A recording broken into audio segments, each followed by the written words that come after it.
Ignited Minds Tutorials has recently released a series of comprehensive videos on the topic of light reflection.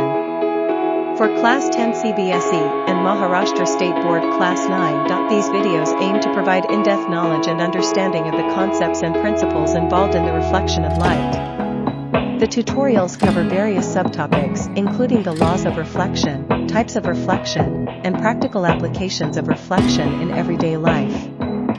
The videos are designed to help students grasp the fundamental concepts of light reflection in a clear and concise manner. Through these tutorials, students will have the opportunity to learn from experienced educators who will guide them through them. Various aspects of light reflection. The videos are structured to facilitate easy understanding and retention of the concepts, making it an invaluable resource for students preparing for their board examinations. With these tutorials, Ignited Minds aims to ignite the minds of students and help them excel in their studies by providing them with high-quality educational content. The videos can serve as a supplement to classroom learning and enable students to strengthen their conceptual foundation. Topic of light reflection. Overall, the release of these tutorials is a commendable initiative to enhance the learning experience of students and empower them with the knowledge and skills required to succeed in their academic endeavors. Okay, बच्चा party today we are going to start with the chapter of light. ठीक है, अभी मैं यहाँ पे light की बात कर रहा हूँ. तो लाइट में सीबीएसई वालों को 10th में रिफ्लेक्शन और रिफ्रैक्शन दोनों भी है. 9th में स्टेट बोर्ड वालों को सिर्फ रिफ्लेक्शन है. तो इनका साथ आपके साथ कब रहेगा जब तक रिफ्लेक्शन ना हो जाए. ठीक है, रिफ्लेक्शन के बाद आप अपने रास्ते ही अपने रास्ते. ठीक है, ओके. तो लाइट बेसिकली होता क्या है? What is light? What is light? Which gives a sensation of vision. ठीक है, ऐसी कोई भी चीज जो आपको क्या दे? सेंसेशन ऑफ विजन दे. ठीक है, सेंसेशन ऑफ विजन और सेंसेशन ऑफ साइट. ठीक है भाई, लाइट होगी तो आप चीजों को देख पाएंगे, लाइट नहीं होगी तो चीजों को देख नहीं पाएंगे. कितनी भी आपकी अच्छी दृष्टि क्यों ना हो, जब तक आपके पास आजू बाजू में लाइट है तब तक आप देख पाएंगे. अगर आजू बाजू में लाइट नहीं है तो you will not be able to see. It's as clear as that, right? So light is anything which enables us to see, causes the sensation of sight or maybe causes the sensation of vision. ठीक है, clear है? Okay, सो अभी हम देखेंगे light के phenomenas क्या क्या है. तो एक डार्क रूम है भाई साहब, जैसे आपने लाइट को ऑन किया you are able to see all the things. Once the room was dark you were not able to see anything. The moment you switched it on you are able to see all the things that are there in that room. ठीक है, clear है? Okay, now let's talk about this. तो ये होता कैसे है? मतलब अभी हर चीज पे लाइट गिरती है और लाइट गिरने के बाद आप तक रिफ्लेक्ट होकर जा रही है भाई साहब. ठीक है, so on everything light is basically falling and getting reflected to you and you can see it. ठीक है, क्लियर है? You can see it. So जैसे अगर आप देखोगे लाइट है, light is a form of energy that produces. So what is light बच्चा party? Light is a form of energy which produces the sensation of vision. Sensation क्यों बोल रहे हैं हम इसको? सेंसेशन मतलब आपके सेंसेस से को रिलेटेड है.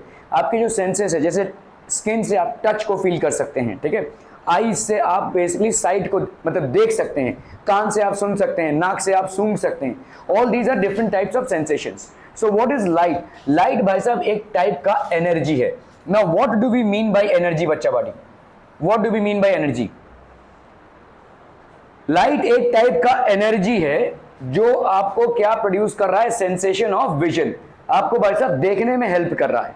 ठीक है, ये एक टाइप का एनर्जी है. It is actually coming to you and causes the sensation of vision. ठीक है, okay, so we will see how it is. तो पहला बात तो भाई साहब आपका क्या है? Rectilinear propagation. लाइट का होता है रेक्टिलिनियर प्रोपोगेशन. बचपन में वो वाला एक्सपेरिमेंट देखो, आपने किताबों में पढ़ा होगा.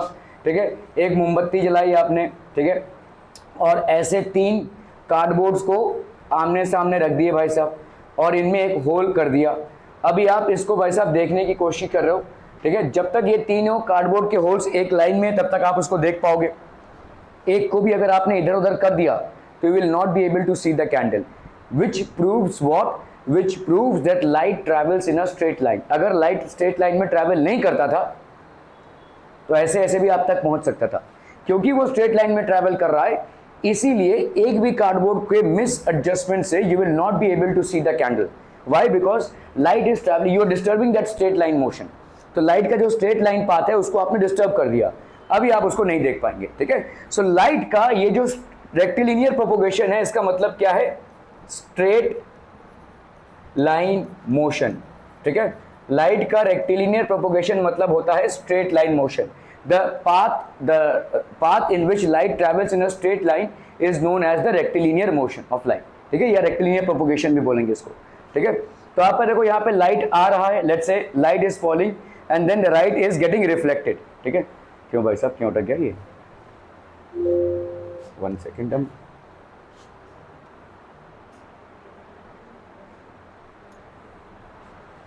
ठीक है, okay. So making of a plane mirror, अभी आप प्लेन मिरर कैसे बनाते हैं, जैसे ये आपको एक ग्लास दिख रहा है, ठीक है, ग्लास के एक साइड को अगर आप सिल्वर पेंटिंग कर देंगे तो वो मिरर बन जाएगा। सारे मिरर जो है वो ग्लास से बने हैं, ठीक है। तो ग्लास का what is, how would you make a plane mirror, क्योंकि प्लेन मिरर से आपको रिफ्लेक्शन समझ में आता है, ठीक है।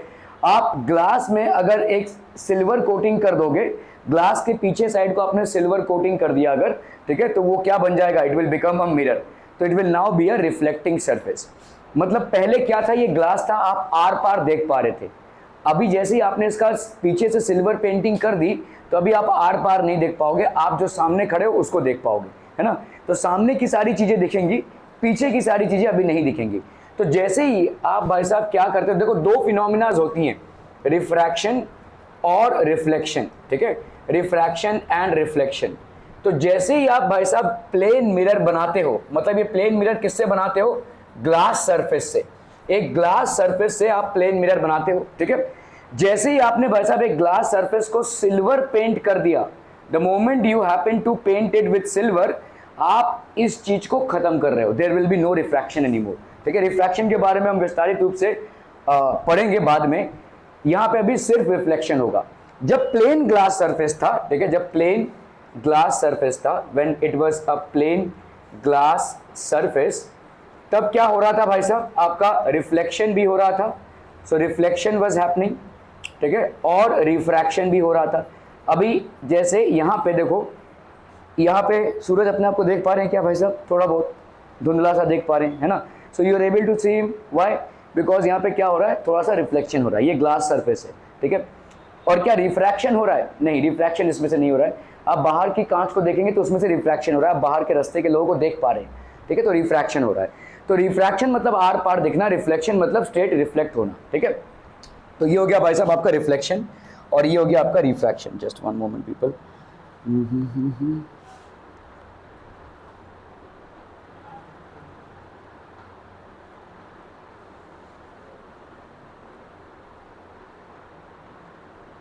ठीक है। तो ये हो गया आपका रिफ्लेक्शन और ये हो गया आपका रिफ्रैक्शन। जैसे ही आपने प्लेन ग्लास सरफेस को सिल्वर कोटिंग कर दी, एक साइड से सिल्वर कोटिंग जैसे ही कर दिया आपने प्लेन ग्लास सरफेस को, तो आपका भाई साहब अभी रिफ्रैक्शन बंद हो गया और सिर्फ रिफ्लेक्शन चालू होगा। Only reflection will be applicable, ठीक है, ओके। तो आपका प्लेन मेकिंग, ये आपका रिफ्लेक्टिंग सरफेस है, देखो रिफ्लेक्टिंग सरफेस है, और ये हो गया आपका ओपेक सरफेस। ओपेक मतलब जहां से कुछ भी नहीं दिख रहा हो, ठीक है, ये आपका रिफ्लेक्टिंग सरफेस है और ये आपका ओपेक सरफेस हो गया। ओपेक सरफेस मतलब आपका non reflecting surface. Types of reflection आपके क्या क्या हो जाएंगे, एक होता है रेगुलर रिफ्लेक्शन।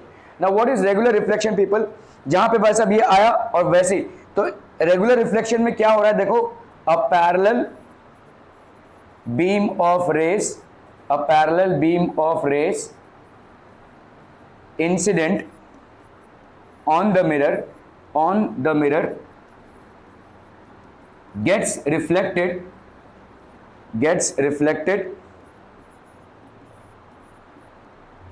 as parallel, ये पैरेलल ही रिफ्लेक्ट होगा, ठीक है। इरेगुलर रिफ्लेक्शन क्या होगा भाई साहब, व्हाट इज इरेगुलर रिफ्लेक्शन, तो इरेगुलर रिफ्लेक्शन में भाई साहब पैरेलल बीम ऑफ रेस आएंगी लेकिन सब चितर बितर हो जाएंगी, स्कैटर्ड रिफ्लेक्शन हो जाएगा, ठीक है।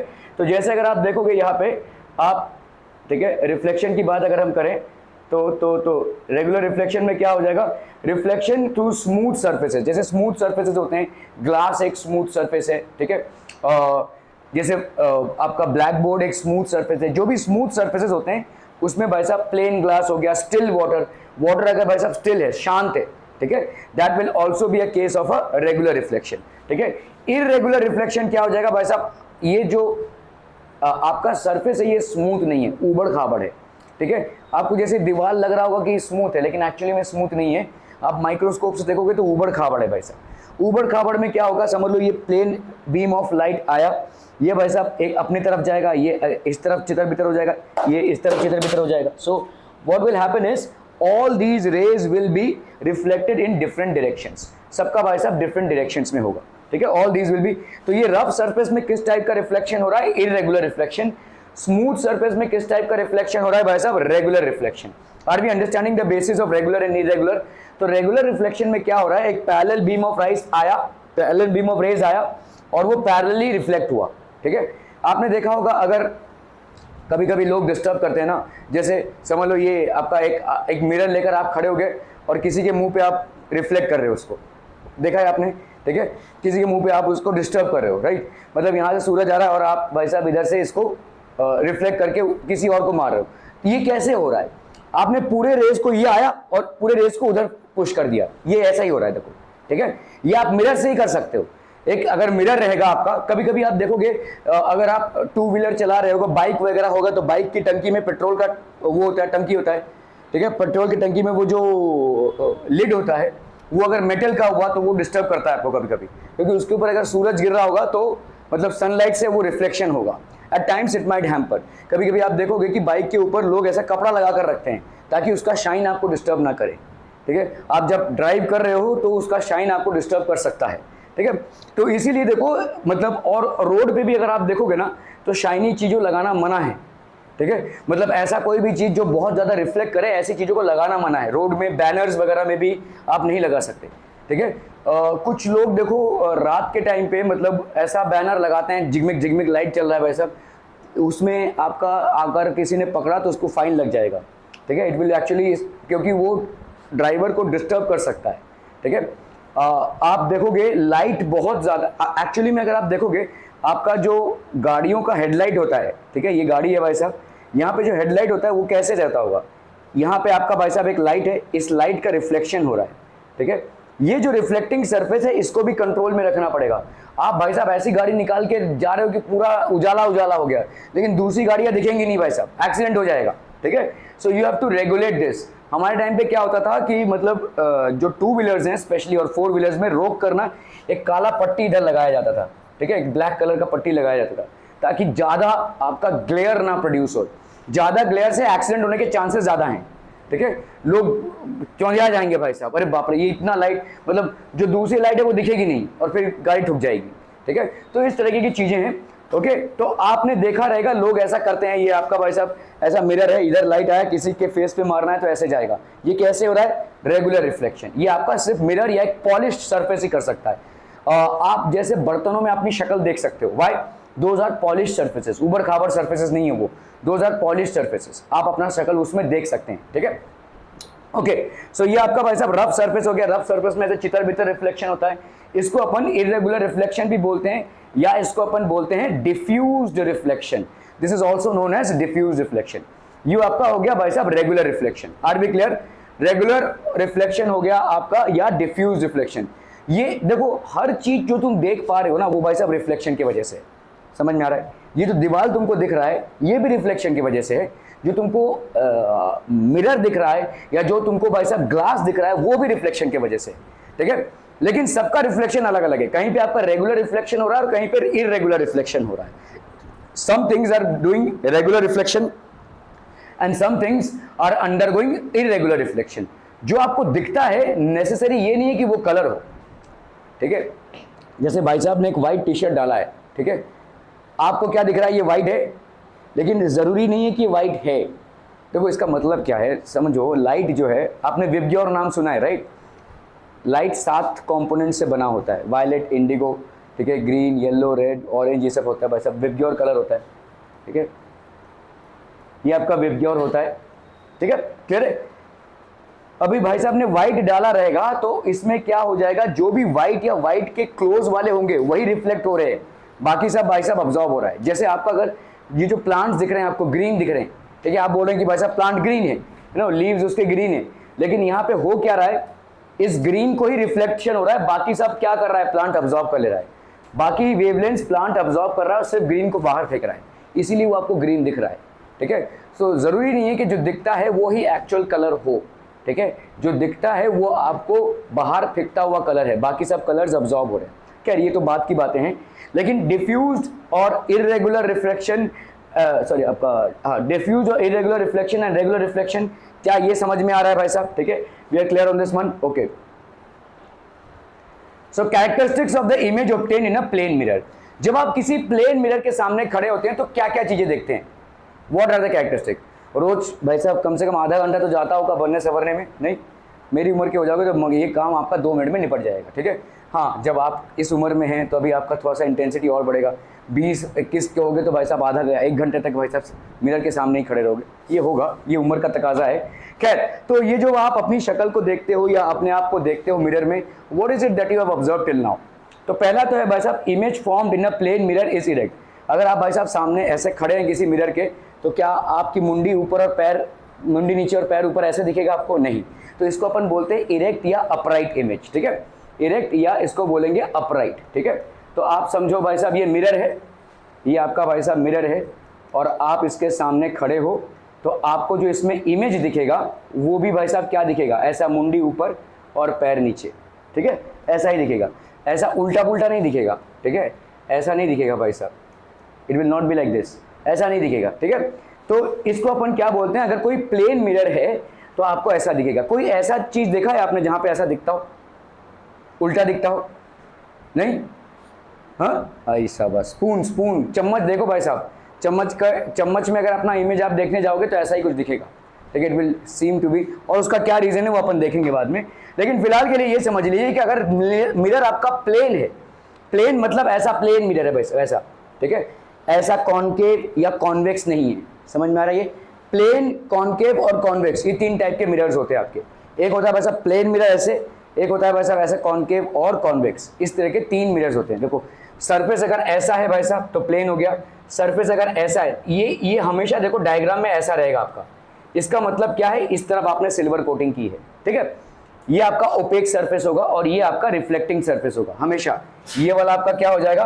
Reflecting surface, this will be your reflecting surface and this will be your opaque surface. ये आपका हो जाएगा भाई साहब ओपेक सरफेस। ओपेक मतलब समझते हैं राइट, मतलब जो जिसमें से लाइट पास नहीं कर रहा है। ये आपका हो जाएगा भाई साहब concave mirror, this will be your basically बच्चा पार्टी क्या? कॉनकेव मिरर, ठीक है। और ये आपका हो जाएगा भाई साहब कॉन्वेक्सो mirror, so this will B convex mirror. समझ में आता है बच्चा पार्टी? ठीक है। तो पहला आपका क्या हो गया कि जब भी आप किसी मिरर के सामने खड़े होते हैं, आपको भाई साहब फुट और हेड के हिसाब से इरेक्ट इमेज ही दिखेगा, ठीक है।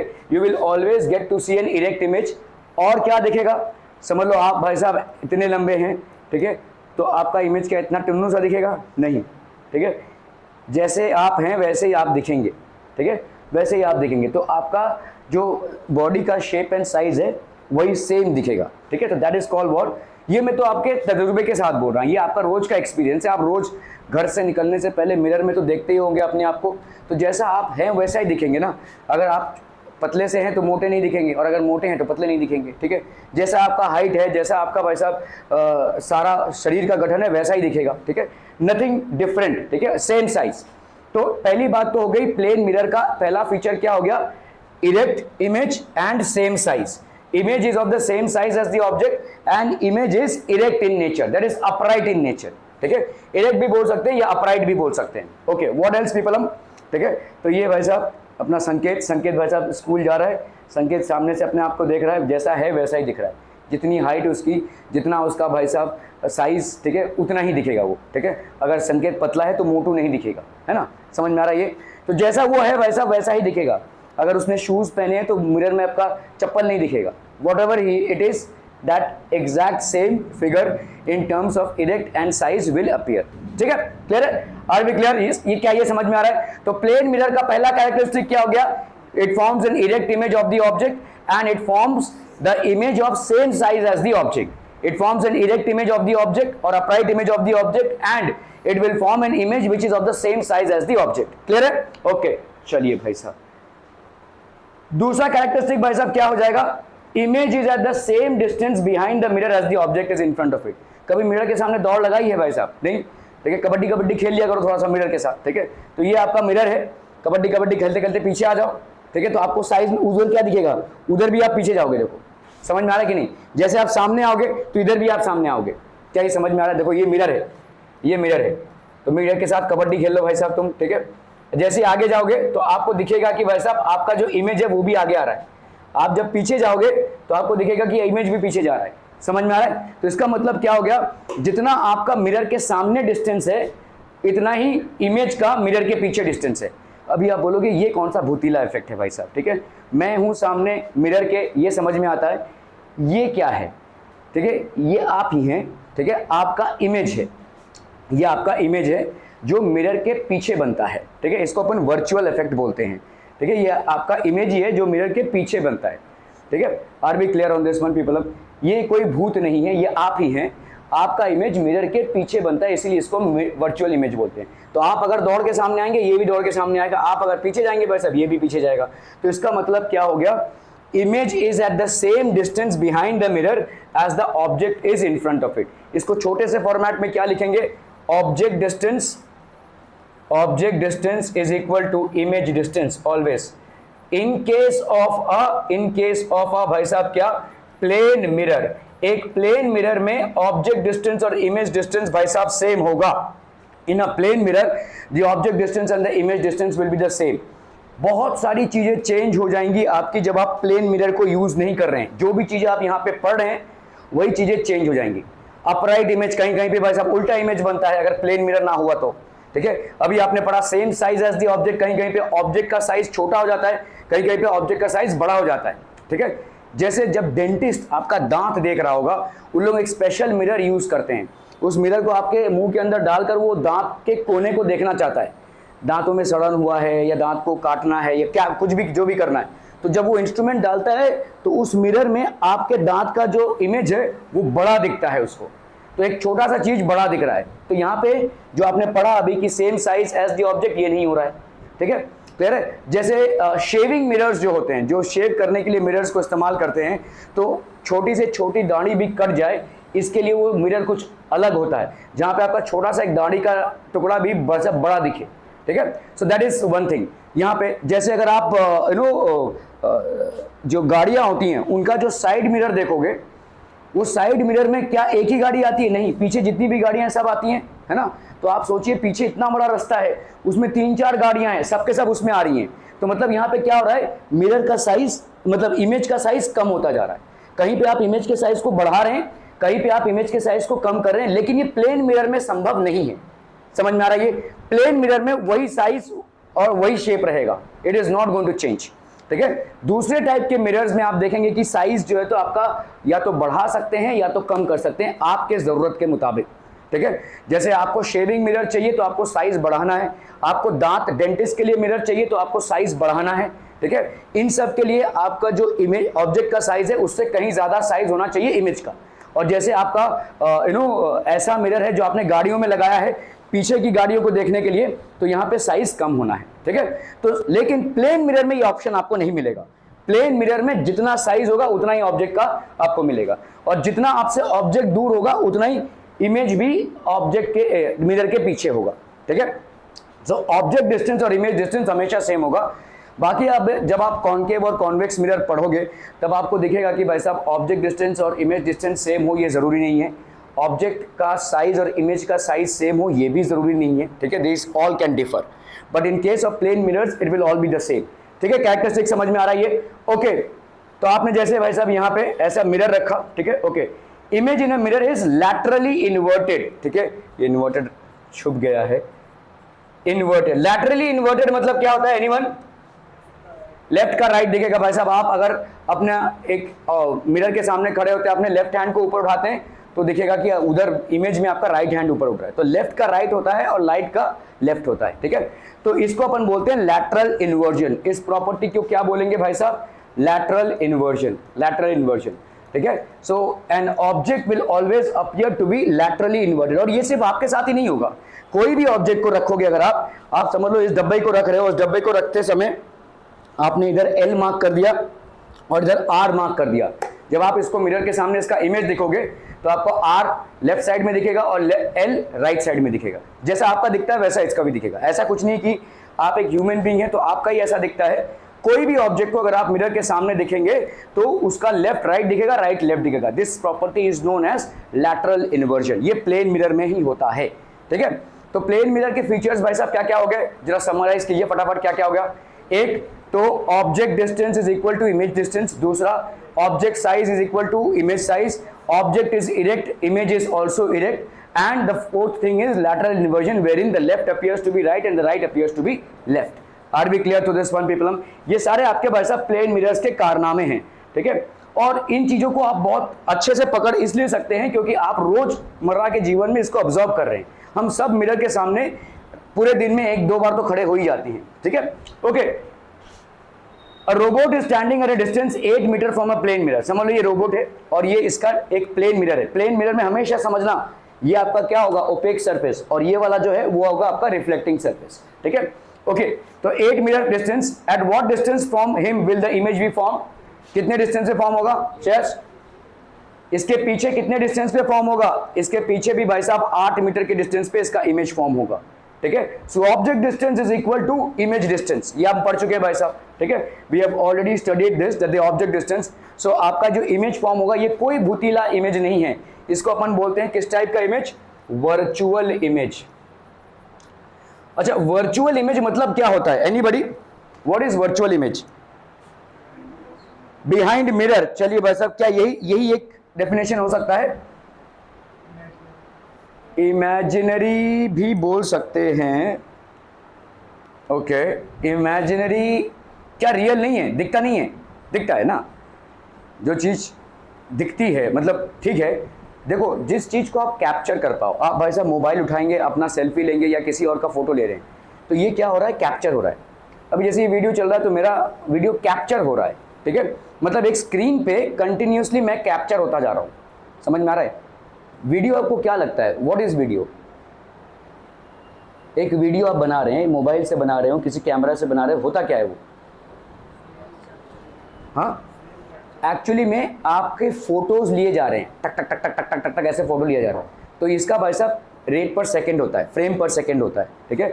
मतलब आपका FPS होता है। देखो, हर कैप्चर हर कैमरे का एक FPS होता है जिसकी सेटिंग आप कर सकते हैं। आपको FPS बढ़ाना है तो बढ़ा सकते हैं, FPS कम करना है तो कम कर सकते हैं। कभी कभी आप देखोगे मेरे वीडियो में ऐसा आता रहेगा, है ना। जैसे अभी देखो वहाँ पे दिख रहा है, वो थर्ड वाला स्क्रीन देखो, दिख रहा है, ठीक है। तो सिर्फ मेरा स्क्रीन देखोगे, अगर मैं यहाँ पे नहीं, बाकी का चीज़ बात नहीं कर रहा हूँ, लेकिन मेरा स्क्रीन देखोगे तो कैसा दिख रहा है आपको, ढूढू ढूढू ऐसा आ रहा है ना। ये क्यों आ रहा होगा, ये क्यों आ रहा होगा बता सकते हैं? सिर्फ वो स्क्रीन ही ऐसा क्यों आ रहा है? वहाँ यहाँ पे कैमरा लगा हुआ है, ये कैमरा लगा हुआ है भाई साहब, ये कैप्चर कर रहा है इसको, ठीक है। बाकी का कुछ नहीं हो रहा है, लेकिन ये स्क्रीन भाई साहब ऐसा ब्लरिश क्यों आ रहा है, ढूढू ऐसा क्यों आ रहा है? Any idea? हाँ, क्या क्या? पंखा लाइट नहीं, पंखा लाइट नहीं। तो फिर पंखा लाइट के नीचे तो मैं भी हूं, तो मेरा भी ऐसा स्क्रीन आना चाहिए। Why only in this screen do you see that effect? आप मोबाइल लेकर ना अपने कंप्यूटर के सामने भी ऐसा करेंगे ना तो आपको ये इफेक्ट दिखेगा। आप मोबाइल लेकर अपने टीवी स्क्रीन के सामने जाएंगे ना तो भी आपको ऐसा इफेक्ट दिख सकता है। क्यों? ऐसा क्यों हो रहा होगा?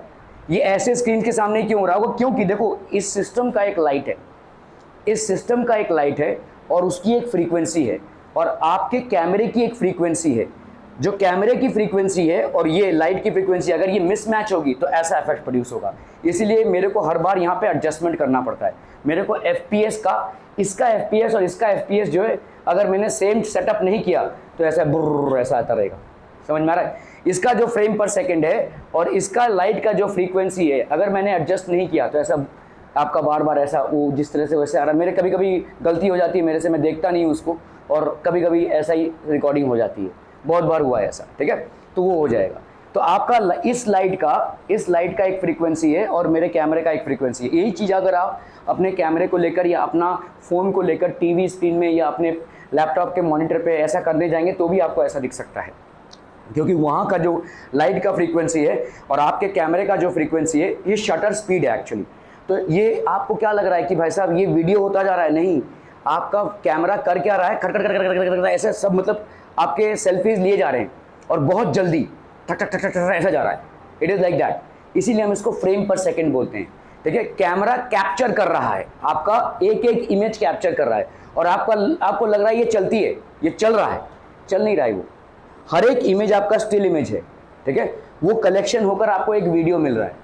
ये सब स्टिल इमेजेस है, समझ में आ रहा है ये? मतलब आप समझो कि आपका हर एक ऐसा फोटो लिया जा रहा है और इसी को अपन चला रहे हैं, ये चल रहा है, तो आपको लग रहा है ये वीडियो चल रहा है, लेकिन ये वीडियो नहीं है। ये all these are basically still images which have been captured and they are moving randomly. समझ में आ रहा है? ये प्रोसेस है कैमरा का, वीडियो कैमरा का ये प्रोसेस है। आप जब सेल्फी निकालते हो या वीडियो भी निकालते हो अपने मोबाइल से या कैमरा से, तो यही प्रोसेस होता है। इसीलिए हम इसको क्या बोलते हैं, फ्रेम पर सेकंड, FPS बोलते हैं, ठीक है। फ्रेम पर सेकंड मतलब एक सेकंड में कितने फ्रेम्स वो कैप्चर कर रहा है। जितने ज्यादा फ्रेम्स वो कैप्चर कर पाएगा उतना ज्यादा उस वीडियो का एफिशिएंसी होगा। आप लोग सोचते हैं कि मेगापिक्सल हुआ तो अच्छा होगा। मेगापिक्सल आप बोल देखते हैं ना, 20 मेगापिक्सल, 25 मेगापिक्सल, अरे बाप रे बाप, ठीक है। मेगापिक्सल बेसिकली करता क्या है, मेगापिक्सल आपके किसी चीज को जूम करता है, लेकिन जब आपको एक्चुअल में वीडियो बनाना है तो आपको फ्रेम पर सेकंड देखना पड़ेगा। इसीलिए ये जो मेरा कैमरा है ये वीडियो कैमरा है, इसमें मेगापिक्सल नहीं आता, क्योंकि मेगापिक्सल का कोई मतलब नहीं होता, इसमें ये फ्रेम पर सेकंड इंपॉर्टेंट है। और जिनमें आप भाई साहब जैसे वाइल्ड लाइफ का फोटोग्राफी कर रहे होगे, तो भाई साहब उतना दूर शेर है, आप कभी जाके शेर के मुंह के सामने तो मैं शायद नहीं ले सकता, फिर कुछ और ही हो जाएगा, ठीक है, फिर कैमरा ही बचेगा, मैं तो बचूंगा नहीं। तो इसीलिए अगर मेरे को कहो बहुत दूर से फोटो लेना है तो मेरा जूम इन और जूम आउट बहुत अच्छा होना चाहिए। तो इसलिए जब हम स्टिल कैमरास को देखते हैं जो फोटोग्राफी के लिए यूज़ होता है, वहाँ पे अपन क्या देखते हैं, वहाँ पे अपन मेगापिक्सल देखते हैं कि कितना पिक्सल वो ज़्यादा हो सकता है। तो these are different things and all are based on light. तो खैर यहाँ पे आप समझिए कि ये भाई साहब आपका एक पर्सन है which is standing in front of a mirror and this is a virtual image created. तो जैसे हमने पढ़ा कि भाई साहब ऑब्जेक्ट डिस्टेंस और इमेज डिस्टेंस हमेशा क्या होगा, बराबर होगा। किसमें भाई साहब, प्लेन मिरर में। In case of a plane mirror object distance and image distance are always the same. Till now do you have any questions बच्चा पार्टी? कोई भी क्वेश्चंस है? Any questions? अगर मैं बोलूं इस ऑब्जेक्ट का हाइट है 5 मीटर्स, तो इस इमेज का हाइट कितना हो जाएगा, 5 मीटर्स, ठीक है। क्यों? क्योंकि भाई साहब ऑब्जेक्ट का साइज या शेप है वही इमेज का भी साइज या शेप होगा। Are we clear to this one people? ठीक है। Image is form at distance of 16। तो इमेज कितने डिस्टेंस पे फॉर्म हो रहा है, ये 8, ये 8। तो ऑब्जेक्ट से कितने डिस्टेंस पे इमेज है, 16। समझ में आ रहा है? ये 8 और ये 8 ऐड हो गया। क्लियर है? Are we clear? ओके। अच्छा, एक चीज और है जो नोट करने लायक है, वो ये है कि भाई साहब इस ऑब्जेक्ट डिस्टेंस को हम रिप्रेजेंट करते हैं U से और इस इमेज डिस्टेंस को अपन रिप्रेजेंट करते हैं V से। और generally in case of a plane mirror U और V क्या होता है भाई साहब, बराबर। U and V are equal, ठीक है। So object distance is represented by U and image distance is represented by V, and in case of a plane mirror object distance and image distance are equal, ठीक है। U is equal to V. Are we clear to this one people? Okay, okay, okay. Now if we move the distance of 2 meter towards the mirror, तो अभी कितना हो जाएगा बोलो? ये 2 metre मगर मूव करेगा तो अभी ऑब्जेक्ट डिस्टेंस कितना हो जाएगा, 6, और इमेज डिस्टेंस कितना हो जाएगा, वो भी 6 हो जाएगा। If this person or rather the robot moves a distance of 2 meters towards the mirror, then the image will also move towards the mirror by a distance of 2 meters, ठीक है। तो ये मूवमेंट भाई साहब रिकॉर्ड हो जाएगी। At what distance will इस image be form, same 6 metres, ठीक है। तो अभी ऑब्जेक्ट से इमेज का डिस्टेंस कितना होगा भाई साहब, 12 मीटर्स, ठीक है। क्लियर है? So image is formed at distance of 6 metre from the mirror and 12 metres from the object, ठीक है। ओके, अभी हम आते हैं भाई साहब स्फेरिकल मिरर्स पे। तो यहां से आपका कैलकुलेशन चालू होता है और यहाँ से जो तमाम चीज़ें आपने पढ़ी थी सब डिस्क्वालीफाई हो जाती है। आप देखोगे अभी तक आपने क्या पढ़ा, प्लेन मिरर है तो किस टाइप का इमेज बनेगा, इरेक्ट इमेज।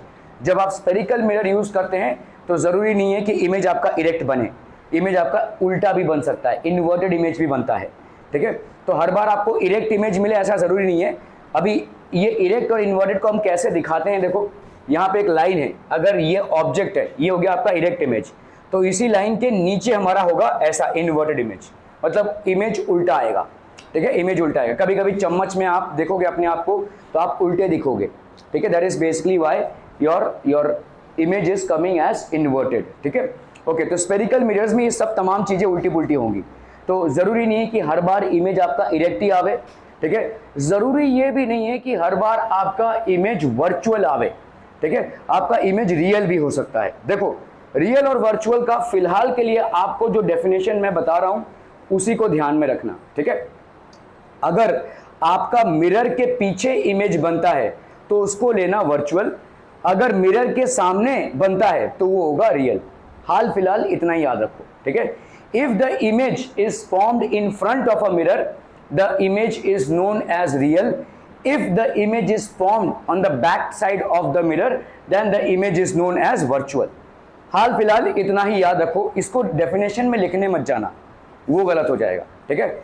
आप जब कैलकुलेशंस करोगे, सवाल लगाओगे तो इस कॉन्सेप्ट को यूज करना, लेकिन इसको डेफिनेशन में लिखने मत जाना, तब गलत हो जाओगे, ठीक है।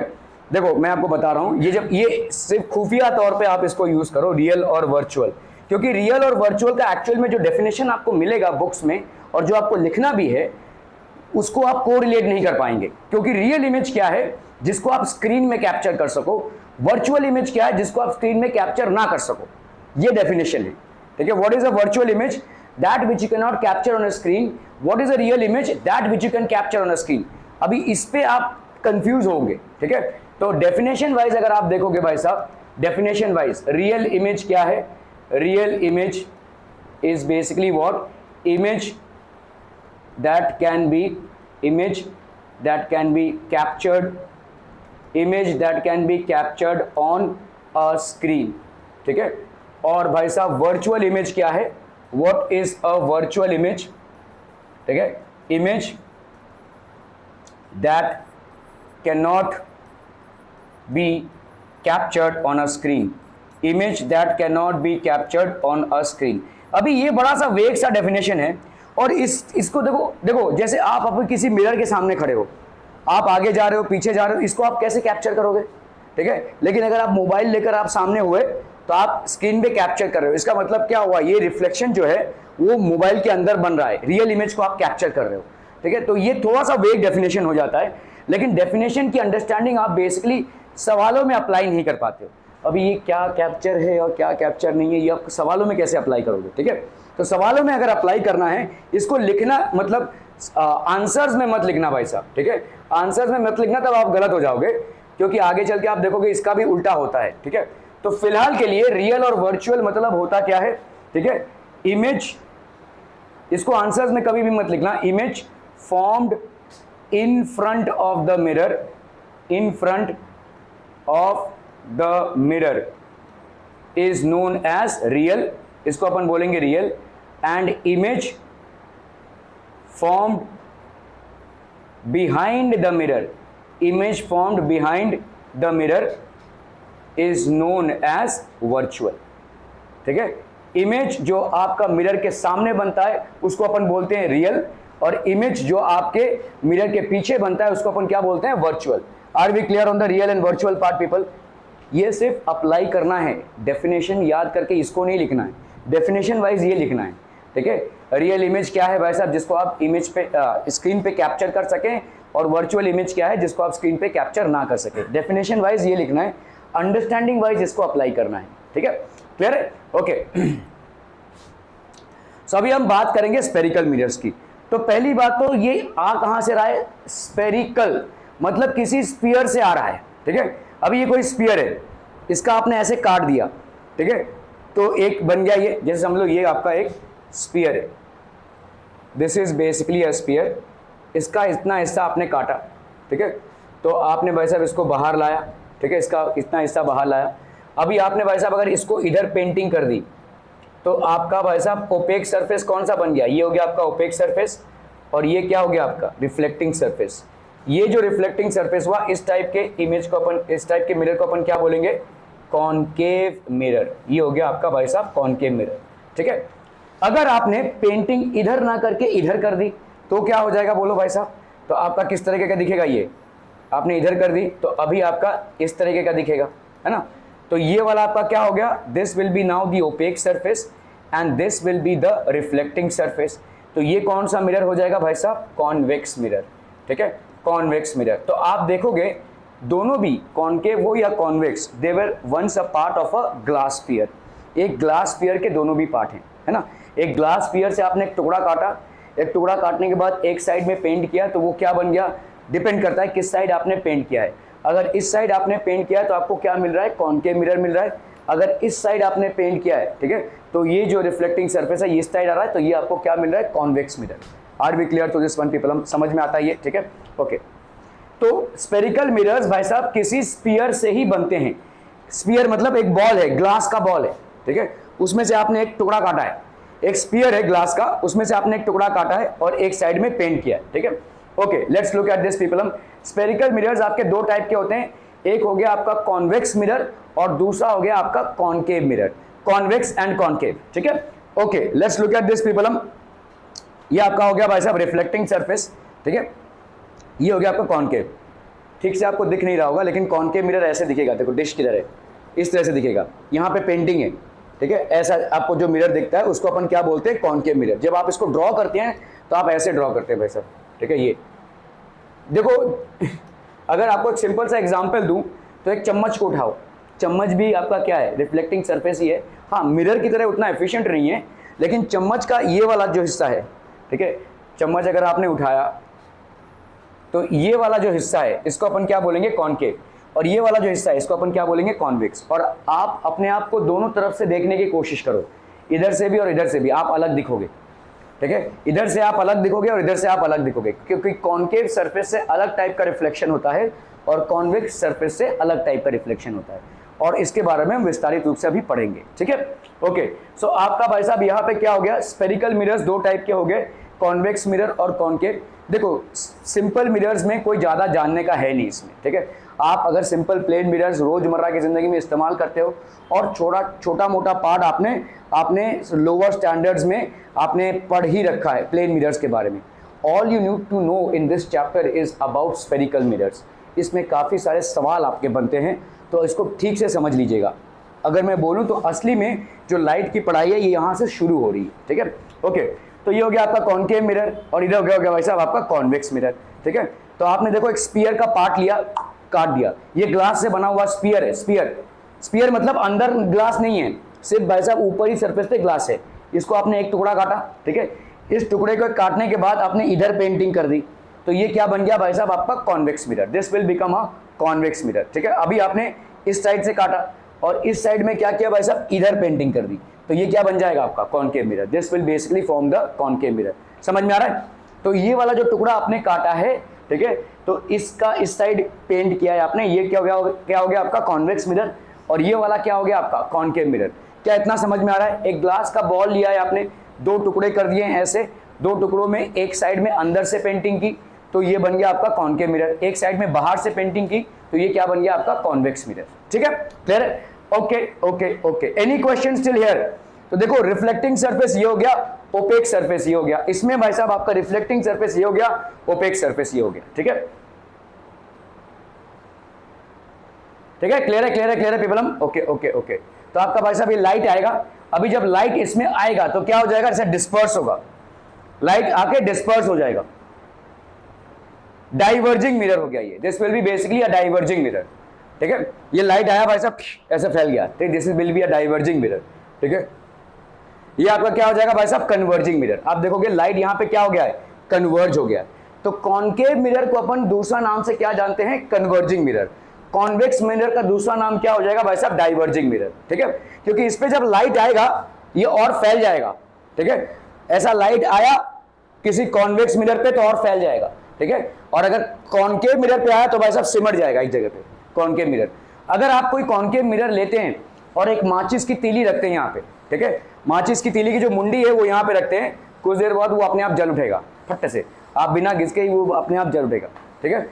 आपके जो सोलर कुकर्स हैं बेसिकली इसी प्रिंसिपल पे काम करते हैं, सोलर कुकर्स जिसको हम बोलते हैं, जिसमें खाना आपका पकता है, ठीक है।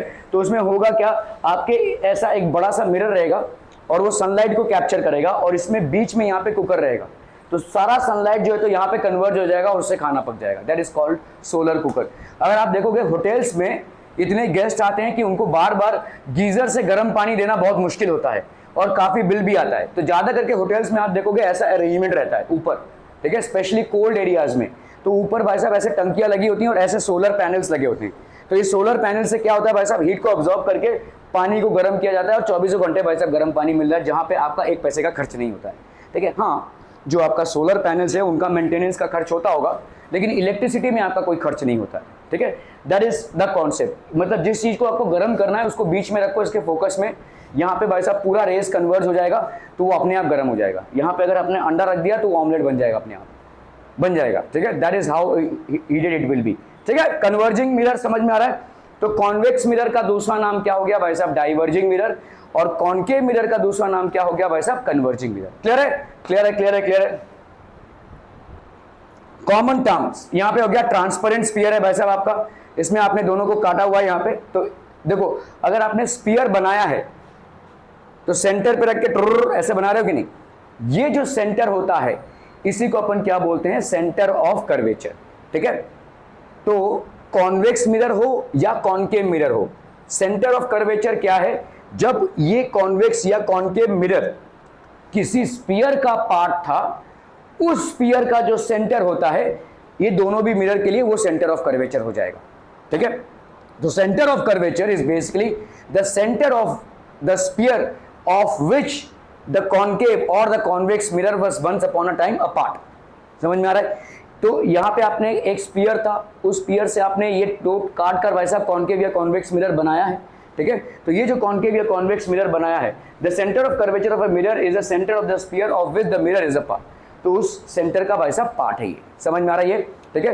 तो आप बोलोगे भाई साहब ये कैसे हो सकता है कि किसी का सेंटर ऑफ कर्वेचर पीछे है, तो यस, अगर आप देखोगे कॉन्वेक्स मिरर या जो आपका डाइवर्जिंग मिरर होता है उसका सेंटर ऑफ कर्वेचर पीछे होता है। कॉन्केव मिरर या कन्वर्जिंग मिरर इसका सेंटर ऑफ कर्वेचर सामने होता है, ठीक है।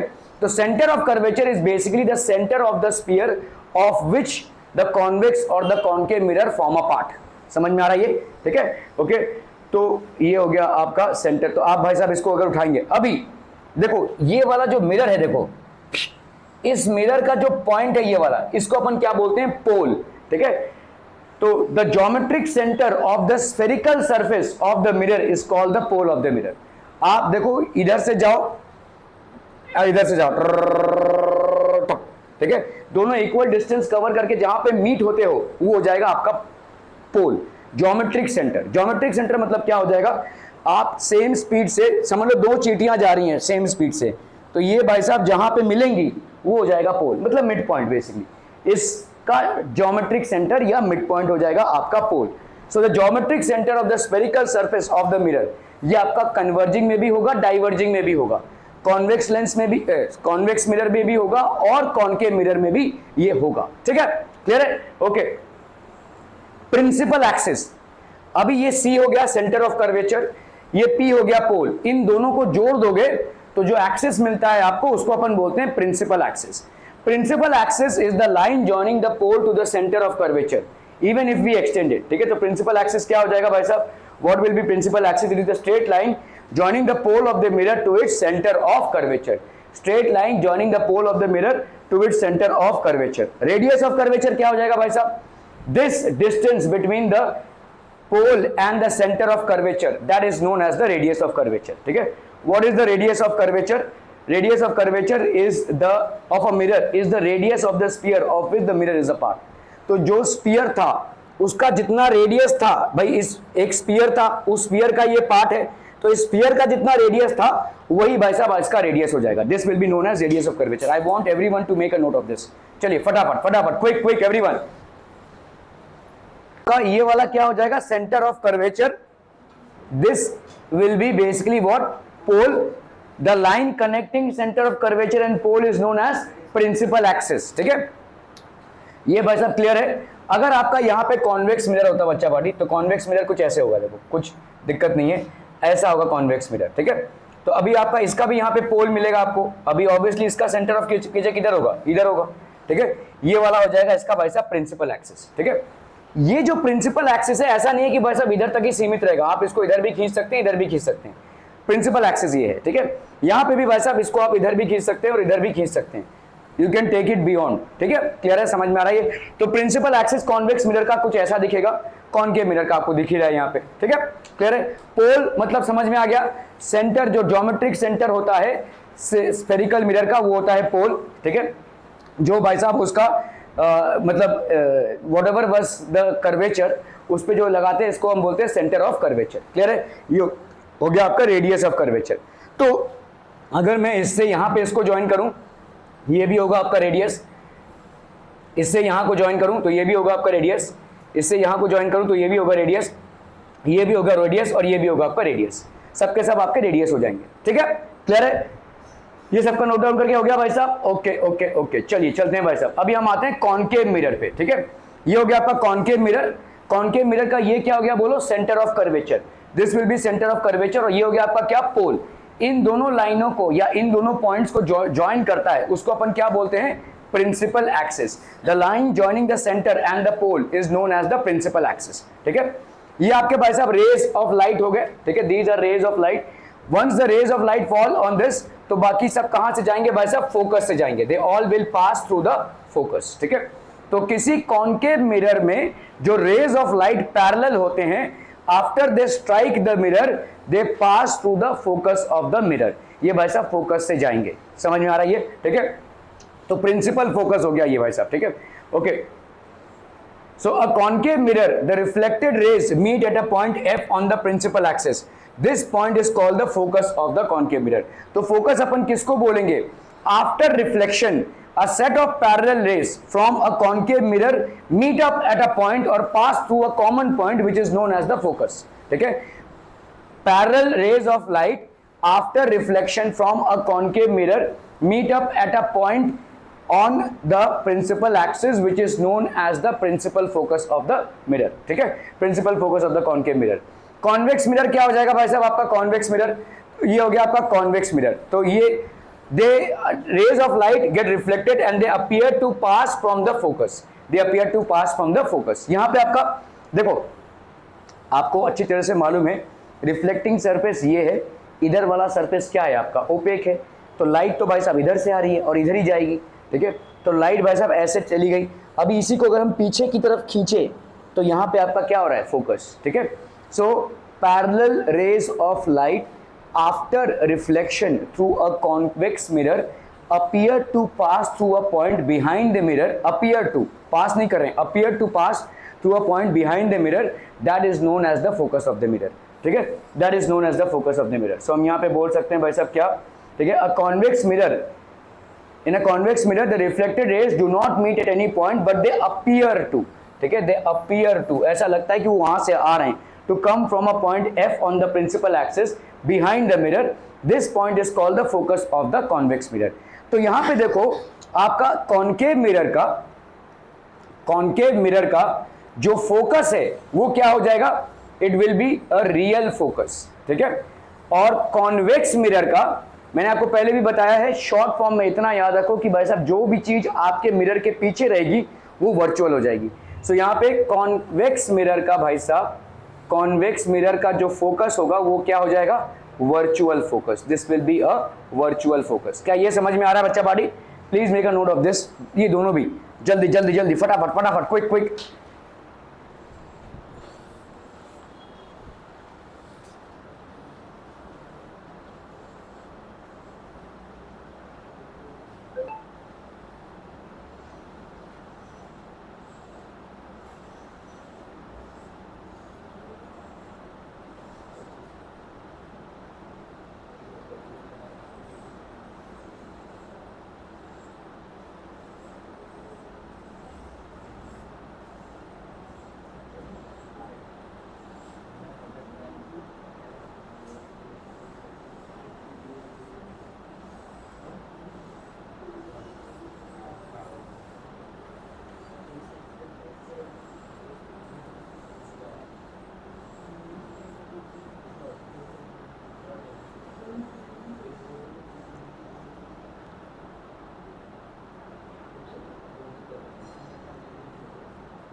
डन डन डन, हो गया भाई साहब? अरे जल्दी करना है, जल्दी जल्दी जल्दी फटाफट भाई।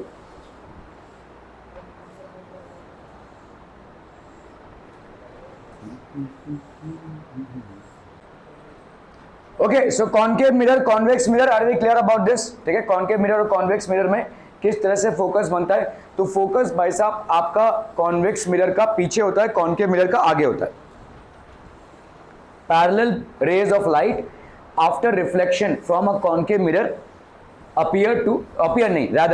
actually pass through a point which is known as focus, and parallel rays of light after reflection from a convex mirror appear to pass through a point which is known as the focus. So in case of a convex mirror we have a virtual focus, in case of a concave mirror we have a real focus. ठीक है, real और virtual वाला मामला समझ में आ रहा है भाई साहब? ओके, चलिए भाई साहब आगे बढ़ते हुए, तो आपका भाई साहब ये the distance of the focus from the pole of the mirror is called the focal length of the mirror. तो आपका भाई साहब ये फोकल लेंथ क्या हो जाएगा? ये जो पोल से भाई साहब ये डिस्टेंस होता है, ये पोल से जो डिस्टेंस होता है इसको अपन बोलते हैं focal length. Distance between the pole and the focus is known as focal length, और इस फोकल लेंथ को आप छोटे से f से डिनोट करते हैं, स्मॉल एंड f से। ठीक है, focal length is distance between pole and focus. In case of a concave mirror we have a real focus, in case of a convex mirror we have a virtual focus, but in both the cases the distance that is there between the pole and the focus is known as focal length। ठीक है, इसको अपन क्या बोलेंगे? focal length। इसको हम small f से represent करते हैं और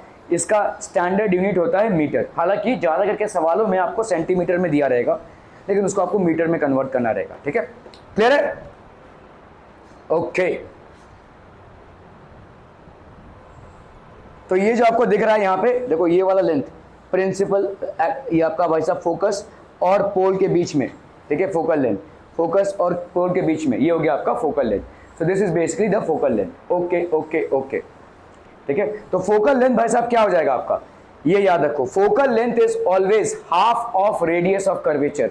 फिलहाल इस चीज का प्रूफ या डेरिवेशन आपके कोर्स में नहीं है, हायर क्लासेस में जब आप इसको जाएंगे तो सीखेंगे।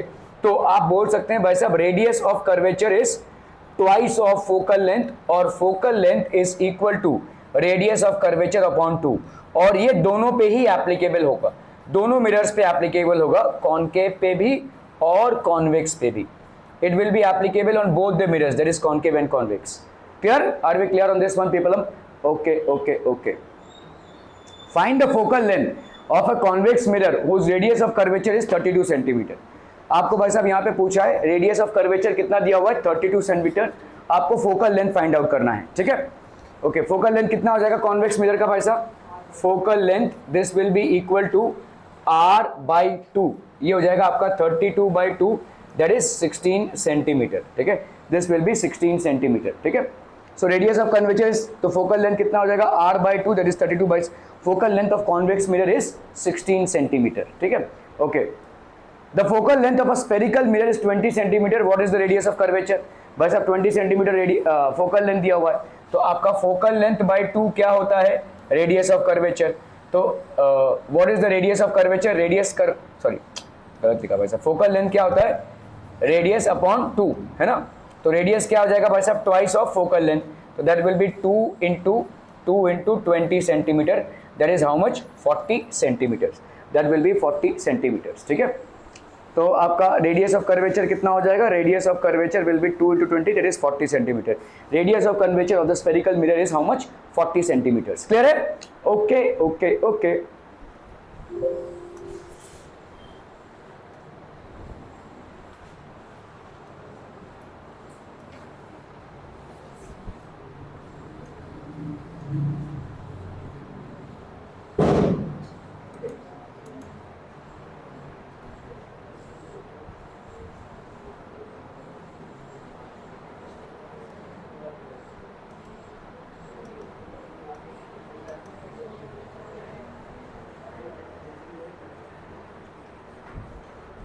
ओके, अभी हम बात करेंगे भाई साहब रे डायग्राम की। ठीक है, तो आपका एक इमेज दिखना, ठीक है, एक इमेज अगर आप किसी ऑब्जेक्ट के मिरर के सामने करें तो आपका एक इमेज दिखेगा। इस इमेज का जो फॉर्मेशन होता है वो अपन रे डायग्राम से ड्रॉ करते हैं। अभी आप बोलोगे मैं यहाँ पे खड़ा हूँ, मेरे को कोई रे तो नहीं दिख रहा है ऐसे जाते हुए या ऐसे आते हुए, कुछ रे हुए तो नहीं दिख रहा है। हाँ, नहीं दिख रहा है, लेकिन जब आप इसको डायग्राम में रिप्रेजेंट करते हो तो रे डायग्राम्स में आपको रिप्रेजेंट करना पड़ता है। जब आप रिफ्लेक्शन के फिनोमिना को पेन एंड पेपर में रिप्रेजेंट करते हो तो आपको प्रॉपर रे डायग्राम्स ड्रॉ करने पड़ते हैं। When you are representing the phenomena of reflection in pen and paper, then you have to represent it with proper ray diagrams. ठीक है, ओके चलिए भाई साहब बात करते हैं यहाँ पे रे डायग्राम्स की। तो आपका समझ लो ये इमेज है और ये हो गया भाई साहब आपका ऑब्जेक्ट। ठीक है, so distance of image from the object can be found by a method called रे डायग्राम। अभी इस रे डायग्राम के बहुत सारे रूल्स हैं और इन रूल्स एंड रेगुलेशंस को पहले अपन समझेंगे। एक बार आपने रूल्स एंड रेगुलेशंस को समझ लिया तो आपके लिए कोई भी इमेज को कहीं भी प्लॉट करना बड़ा आसान हो जाएगा। कोई बहुत ज़्यादा भारी भरकम रूल्स एंड रेगुलेशंस नहीं है, 3 ही रूल्स एंड रेगुलेशंस हैं। ठीक है, there are only 3 rules and regulations and if we have an understanding of that we will be able to plot it. It is a method of locating the position, size and nature of the image. तो ray diagram भाई साहब किस लिए use होता है, what is the purpose of ray diagram? तो आपके रे डायग्राम से 3 चीजों को हम डिटरमिन कर सकते हैं। क्या क्या? पोजीशन, क्या दूसरा साइज एंड नेचर। ठीक है, पोजीशन मतलब आपका जो इमेज है वो कहां पे फॉर्म हो रहा है, इन front of the mirror, back of the mirror, कितने डिस्टेंस मिरर से है उसका, ये आप फाइंड आउट कर सकते हैं। ये हो गया पोजीशन। फिर क्या है भाई साहब? Size, whether it is magnified और डिमिनिश्ड, मतलब जो इमेज का साइज आया है क्या। देखो पोजीशन मतलब आपके पोजीशन, जब हम बात करते हैं तो पोजीशन ऑफ इमेज मतलब distance of image from the mirror, distance of image from mirror. ठीक है, ये होता है distance of the image from the mirror. ठीक है, मिरर से कितने डिस्टेंस पे है। जब हम साइज की बात करते हैं तो आपका साइज क्या हो सकता है, कभी कभी सेम साइज एज ऑब्जेक्ट होता है, सेम साइज।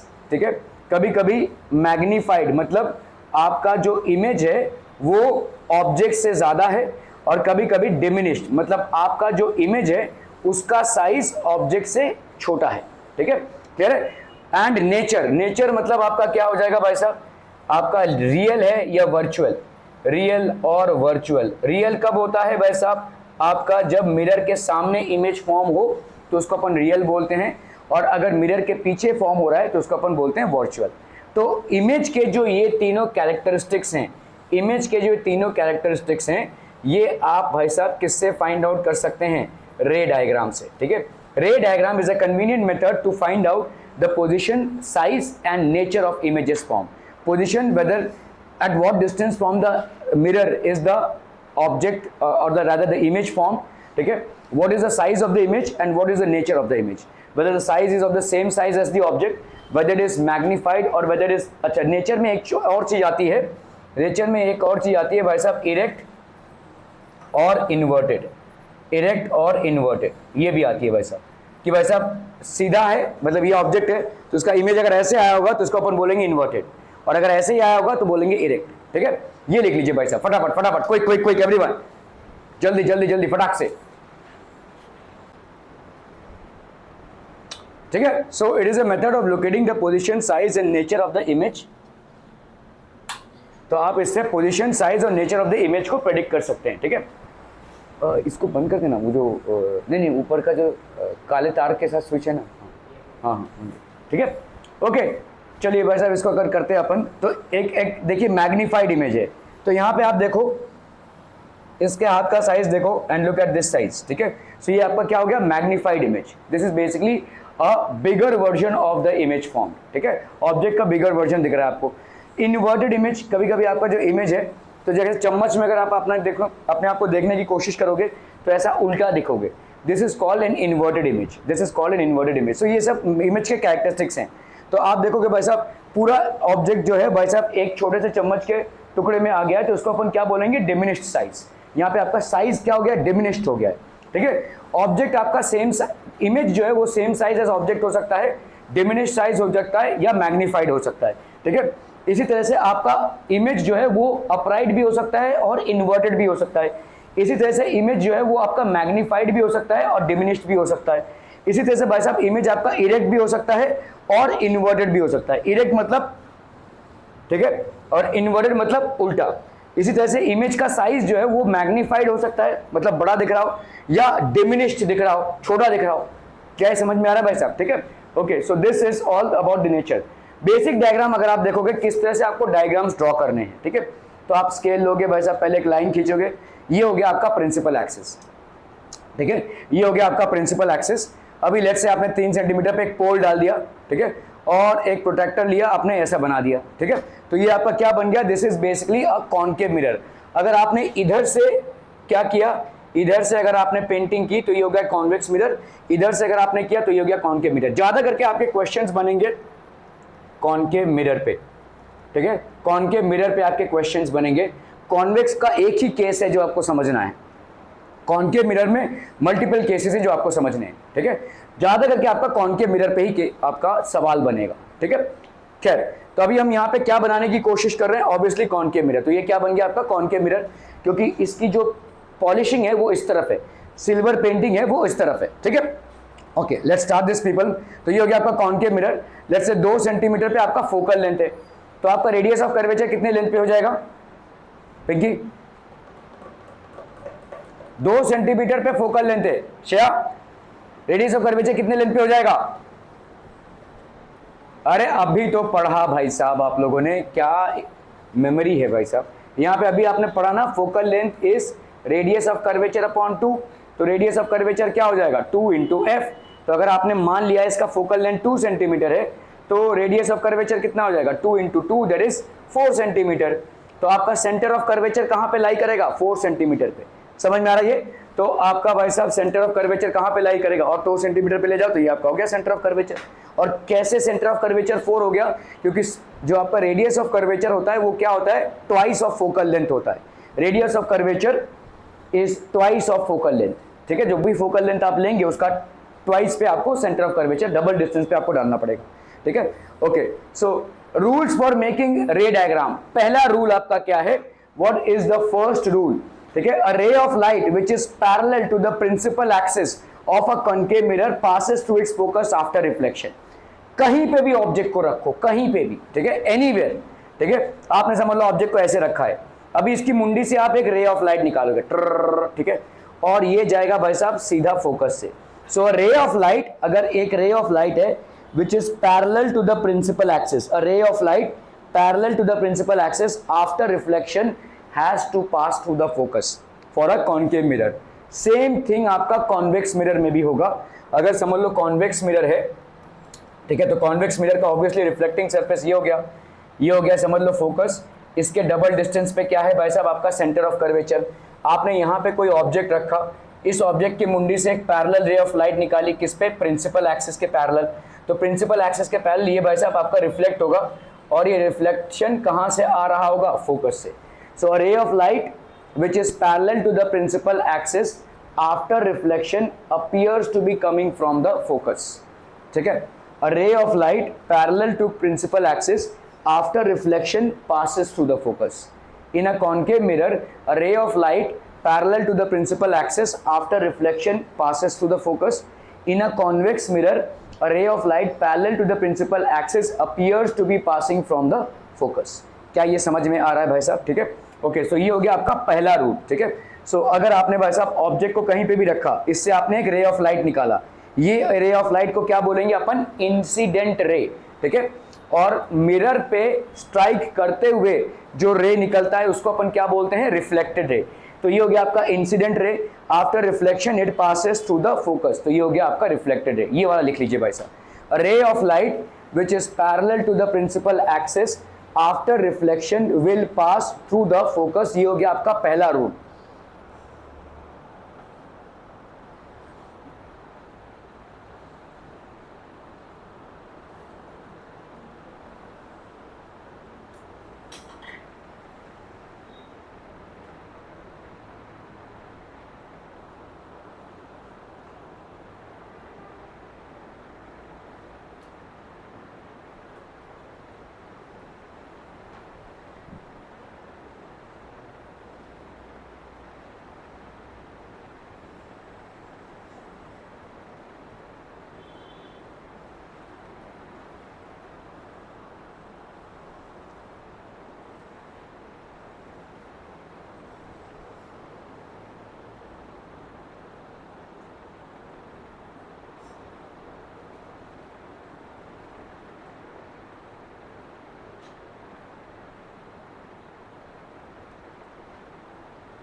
ये आपका पहला रूल हो गया भाई साहब। Rule number 1, a ray of light which is parallel to the principal axis of a concave mirror passes through its focus after reflection from the mirror।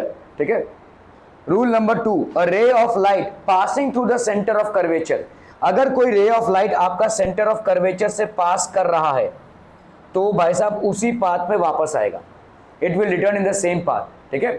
A ray of light passing through the centre of curvature will pass through the same path. मतलब होता क्या है, देखो समझ लो ये कोई plane mirror है।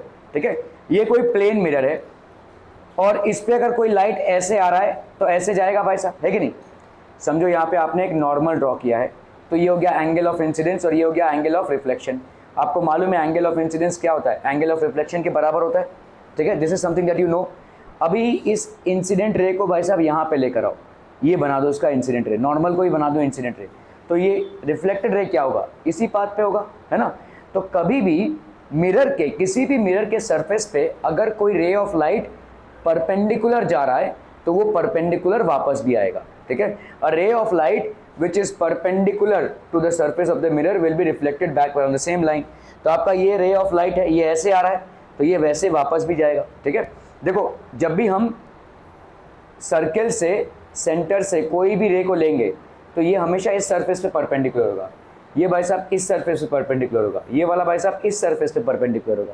तो बट ऑब्वियस सी बात है कि जो आपका इंसिडेंट रे होगा वही आपका रिफ्लेक्टेड रे भी हो जाएगा। ठीक है, so a ray of light which passes through the centre of curvature, ध्यान दीजिए, a ray of light which passes through the centre of curvature will be actually incident normally on the plane of the mirror and hence it will be reflected back along the same line. ठीक है, your same line पे भाई साहब reflect होगा। ठीक है, is reflected back along the same path. तो आपने यहाँ पे कोई ऑब्जेक्ट रखा, इससे एक रे ऑफ लाइट गया, ये भाई साहब सेम पाथ पे रिफ्लेक्ट बैक होगा, it is reflected back along the same path. क्या ये समझ में आ रहा है बच्चा party, are we clear on this one people hmm. ठीक है, ओके ओके ओके। तीसरा रूल क्या है भाई साहब, a ray of light passing through the focus of a concave mirror becomes parallel to the principal axis after reflection. तो कोई रे ऑफ लाइट लिया आपने और समझ लो ये भाई साहब कोई ऑब्जेक्ट है, यहां से जा रहा है ये फोकस से, तो ये आफ्टर रिफ्लेक्शन क्या हो जाएगा, parallel to the principal axis. इसको लिख लीजिए, a ray of light which is passing through the focus of a concave mirror becomes parallel to the principal axis after reflection, becomes parallel to the principal axis after reflection। ठीक है, सो आपने भाई साहब यहाँ पे कोई रे ऑफ लाइट है, इसको पास करा रहे किससे, फोकस से, ये आपका इंसिडेंट रे हो गया, ऑब्जेक्ट की मुंडी से देखो जा रही है ये फोकस से, और ये भाई साहब जब आपका reflection will be parallel to the, ये आपका हो गया reflected ray, after reflection it will be parallel to the principal axis. ठीक है, समझ में आ रहा है। रूल नंबर 4 क्या है भाई साहब आपका, अ रे ऑफ लाइट, ये नोट डाउन हो गया था भाई साहब, बस दिस नोटेड डाउन, जल्दी जल्दी कीजिए, जल्दी फटाफट फटाफट।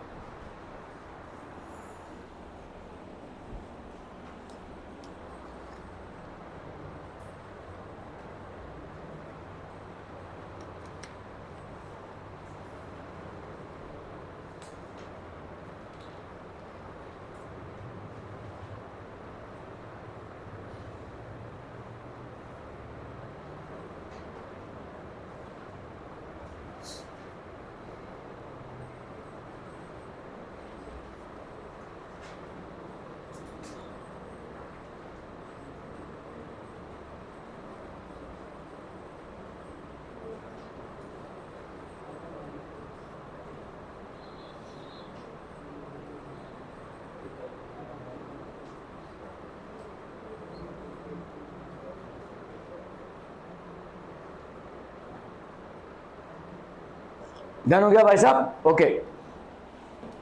चलिए 4th रूल आपका क्या हो गया, rule number 4 that is what, a ray of light which is incident at the pole, अगर भाई साहब किसी पोल पे है, is reflected back making the same angle with the principal axis. तो ये जा रहा है भाई साहब पोल पे, ये पोल के साथ इसका जो एंगल होगा, देखो अगर आप देखोगे ये सेंटर ऑफ कर्वेचर ये क्या होगा, 90 डिग्री होगा ना भाई साहब, ये इस पॉइंट पे 90 डिग्री बनाएगा। तो अगर समझ लो इस आई एंगल पे इसका हो रहा है, तो ये जो जिस एंगल से रिफ्लेक्ट होगा वो भी एंगल आई ही बनाएगा। ठीक है, is reflected back along the, समझ लो ये इंसिडेंट रे है which is making an angle I. ठीक है, तो रिफ्लेक्टेड रे क्या होगा भाई साहब, ये एंगल आर बनाएगा, लेकिन ये आई और आर बराबर होंगे, this I and R will be the same. ठीक है, ये आपका भाई साहब पूरा चेन हो गया किसका भाई साहब, रिफ्लेक्टेड रे का। तो आप देखो यहाँ पे, पहले इसको लिख लो भाई साहब फटाफट, ये आपका रूल नंबर 4 हो गया। ये 4 रूल्स पे आपके सारे रे डायग्राम्स बनेंगे भाई साहब। All ray diagrams that you will be henceforth making will be dependent on these 4 rules that you have. All these 4 rules will be the ones in which you will be making all the diagrams.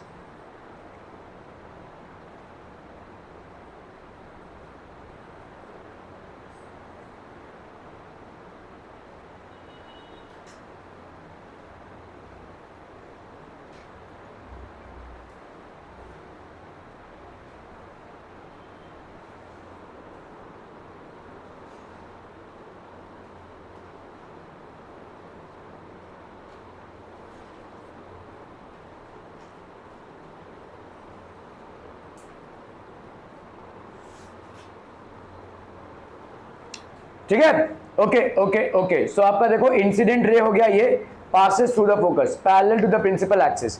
तो आपका पहला rule क्या है, if there is an incident ray which is parallel to the principal axis after reflection it will pass through the focus. An incident ray which is coming from an object, ठीक है, after which is parallel to the principal axis after reflection it has to pass through the focus. ठीक है, ये हो गया आपका parallel first rule. दूसरा rule क्या है भाई साहब, N incident ray which is passing through the centre of curvature will come back along the same path. ठीक है, सेंटर ऑफ कर्वेचर से अगर कोई इंसिडेंट रे पास कर रहा है it will come back along the same path. ये हो गया आपका दूसरा रूल। ठीक है, सो पासेस थ्रू सी मतलब passes through centre of curvature. तो आपका इंसिडेंट रे अगर पास कर रहा है कहां से, सेंटर ऑफ कर्वेचर से, तो रिफ्लेक्टेड रे भी कहां से पास करेगा, it will pass through the centre of curvature. यहां पे क्या है भाई साहब, आपका incident ray parallel to the principal axis है, तो आपका रिफ्लेक्टेड रे क्या हो जाएगा, passes through the focus. Reflected ray will pass through the focus. ठीक है, चलिए थर्ड पॉइंट पे आते हैं। इंसिडेंट रे भाई साहब कहां से पास कर रहा है, फोकस से, तो रिफ्लेक्टेड रे क्या हो जाएगा, parallel to the principal axis. ठीक है, सो यहां पे reflected ray will be parallel to the principal axis. ठीक है, here the reflected ray will be parallel to the principal axis. यहां पे इंसिडेंट रे क्या है, it is incident at an angle I, pole पे जा रहा है ये, तो ये आपका इक्वल एंगल बनाएगा। Strikes the pole at an angle, reflected ray moves from the pole at the same angle, makes the same angle with the principal axis. तो ये जो आई और आर है, यहाँ पे आई और आर क्या हो जाएंगे, बराबर हो जाएंगे। ठीक है, so incident ray strikes the pole at a certain angle, तो ये आपका इंसिडेंट रे है, एक सर्टेन एंगल बन रहा है यहाँ पे, जो रिफ्लेक्टेड रे होगा उसका भी एंगल वही बनेगा। Incident ray strikes the pole at a certain angle. The reflected ray also makes the same angle with the principal axis. क्या ये समझ में आ रहा है? ये 4 नोट कर लीजिए, बहुत इंपॉर्टेंट है भाई साहब। ठीक है, वेरी वेरी इंपॉर्टेंट। ठीक है, these are the basic rules of any kind of ray diagram. ठीक है, किसी भी रे डायग्राम, चाहे आप कॉनकेव मिरर को लेकर बनाएं या कॉन्वेक्स मिरर को लेकर बनाएं, इट इज द सेम। देखो अगर हम कॉन्वेक्स मिरर की बात करें ना, तो यहां पे सिर्फ चेंजेस क्या हो जाएंगे, पासेस थ्रू द फोकस होगा, यहां पे क्या आ जाएगा, अपीयर्स। तो ये हो गया आपका कॉनकेव मिरर का ना, ये वैसा कॉनकेव मिरर का, नीचे वाला कॉन्वेक्स मिरर का है। Appears to pass through focus, passes through C. अगर भाई साहब आपका सी से पास हो रहा है, रिफ्लेक्टेड रे क्या हो जाएगा भाई साहब, पासेस थ्रू सी। ठीक है, अपीयर्स, क्योंकि इसका सी पीछे होगा ना भाई साहब, appears to pass through C, appears to pass through C. ठीक है, पासेस थ्रू द फोकस। ठीक है, और रादर यहां पे क्या हो जाएगा, parallel to the principal axis, यहां पे क्या बोलेंगे भाई साहब, appears to pass through focus. ठीक है, okay, strikes the pole at a certain angle, ये सेम ही होगा भाई साहब, makes the same angle with the principal axis. ठीक है, तो नीचे वाले जो हमने लाइंस लिखे हैं वो किसके लिए लिखे हैं भाई साहब, कॉनकेव मिरर्स के लिए लिखे हैं। ठीक है, सॉरी कॉन्वेक्स मिरर्स के लिए। Are we clear on this one people hmm? ठीक है, ओके ओके ओके। चलिए भाई साहब, ऑब्जेक्ट बियॉन्ड सी, अभी हम स्टार्ट कर रहे हैं एक एक रे डायग्राम बनाना और एक एक केस को उठाना। ठीक है, तो आप देखो ये आपका भाई साहब कॉनकेव मिरर है, समझ में आ रहा है, ये प्रिंसिपल एक्सिस है, ये कॉनकेव मिरर है, यहाँ पे लेट से फोकस है, यहाँ पे भाई साहब सेंटर ऑफ कर्वेचर है, ये सेंटर ऑफ कर्वेचर के बियॉन्ड, तो समझ लो ये सेंटर ऑफ कर्वेचर और ये फोकस है। ठीक है, कॉनकेव मिरर समझ में आ रहा है, ये आपका सेंटर ऑफ कर्वेचर हो गया, तो बियॉन्ड सी आपने रखा है ऑब्जेक्ट को, फिर उसके बाद कहाँ रखेंगे, एट सी, फिर आप कहाँ रखेंगे, बिटवीन सी एंड एफ, फिर एट एफ, फिर बिटवीन एफ एंड पी। समझ में आ रहा है ये? ठीक है, एक एक करके हम आएंगे भाई साहब। ओके चलिए भाई साहब, आप भी आपने प्रिंसिपल यहाँ पे फोकल लेंथ ले लिया, दिस इज बेसिकली आपका एफपी क्या हो गया, फोकल लेंथ। ठीक है, आपने बराबर 2 सेंटीमीटर पे क्या ड्रॉ कर दिया भाई साहब, सेंटर ऑफ कर्वेचर। ठीक है, आपने ऑब्जेक्ट रखा है, अभी ऑब्जेक्ट को कहाँ रख रहे हो भाई साहब, beyond centre of curvature. So where are you keeping the object बच्चा party, beyond centre of curvature. ठीक है, क्लियर है?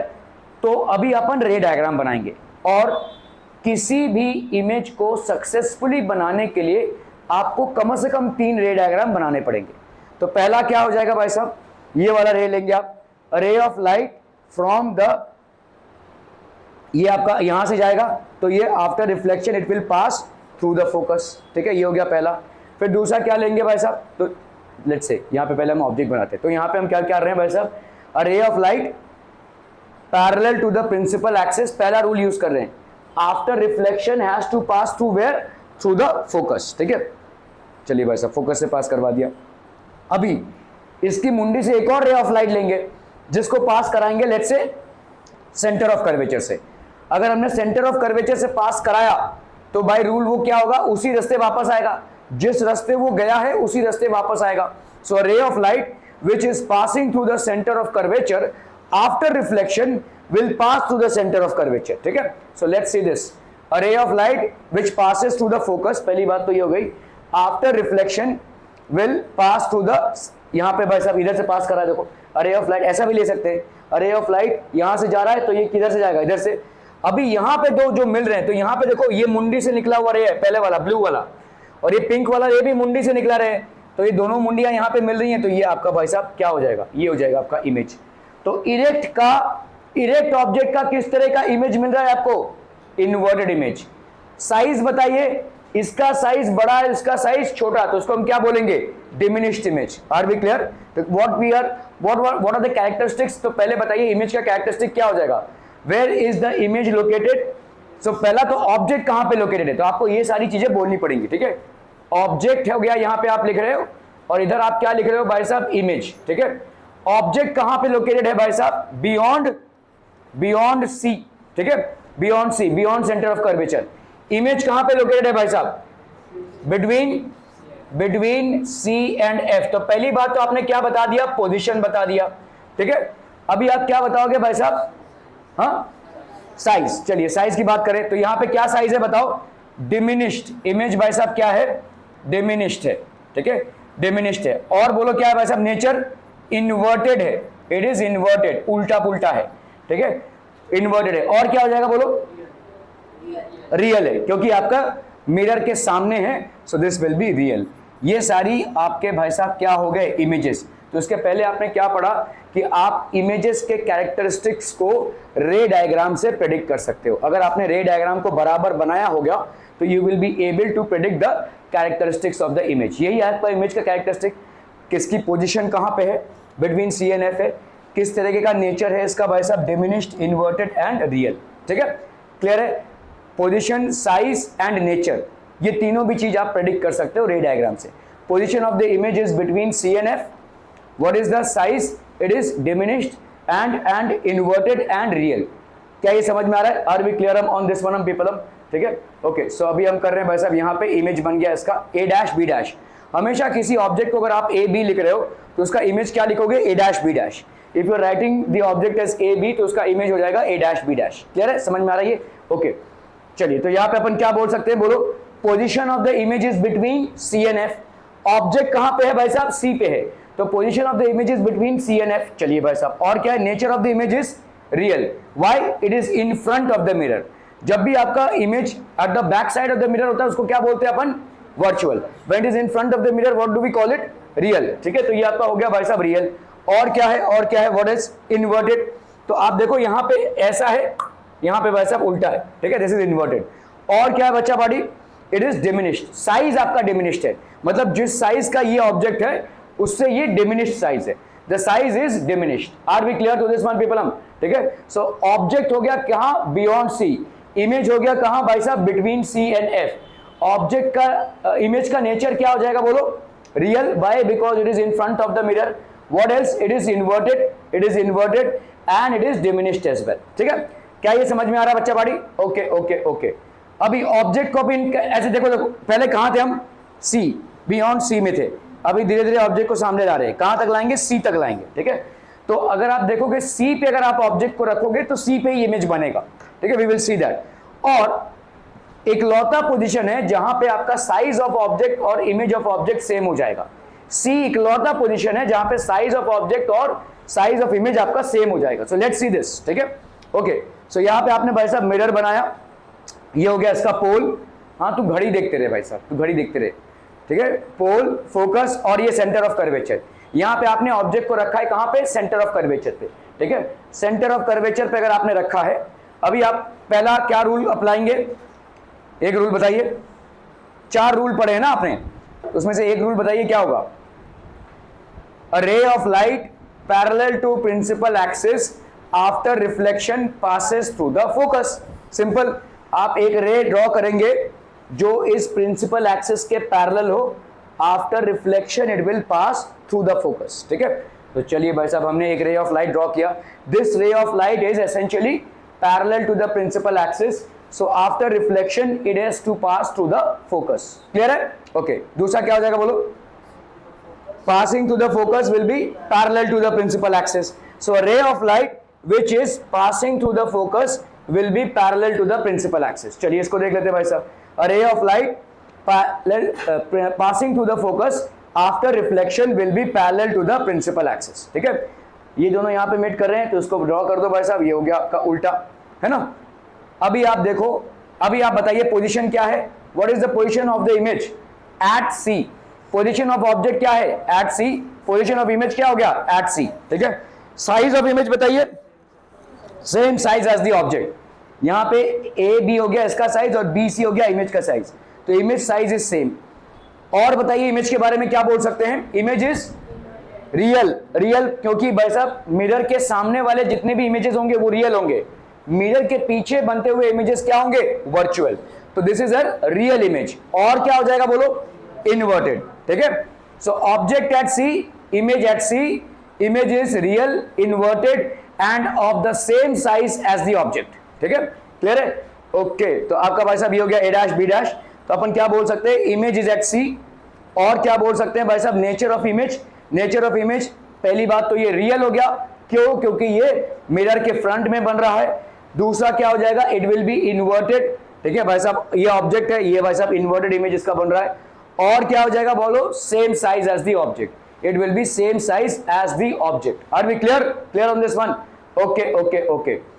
तो अभी हम धीरे धीरे बढ़ते जा रहे हैं, पहले हम कहां पे थे, बियॉन्ड सी, फिर आए कहां पे, सी, अभी आएंगे बिटवीन सी एंड एफ, ठीक है, बिटवीन सी एंड एफ, उसके बाद कहां पे आएंगे, ऑन एफ, उसके बाद between F and P, P पे तो कोई रख नहीं सकता भाई साहब, ठीक है, क्लियर है, ये आपके पोजीशंस होंगे, okay. So let's say we will now move ahead, पीछे पार्टी कहां पे आएंगे, तो अपन ने पहले यहां पे रखा, फिर यहां पे रखा, अभी सी और एफ के बीच में रखेंगे भाई साहब, ठीक है।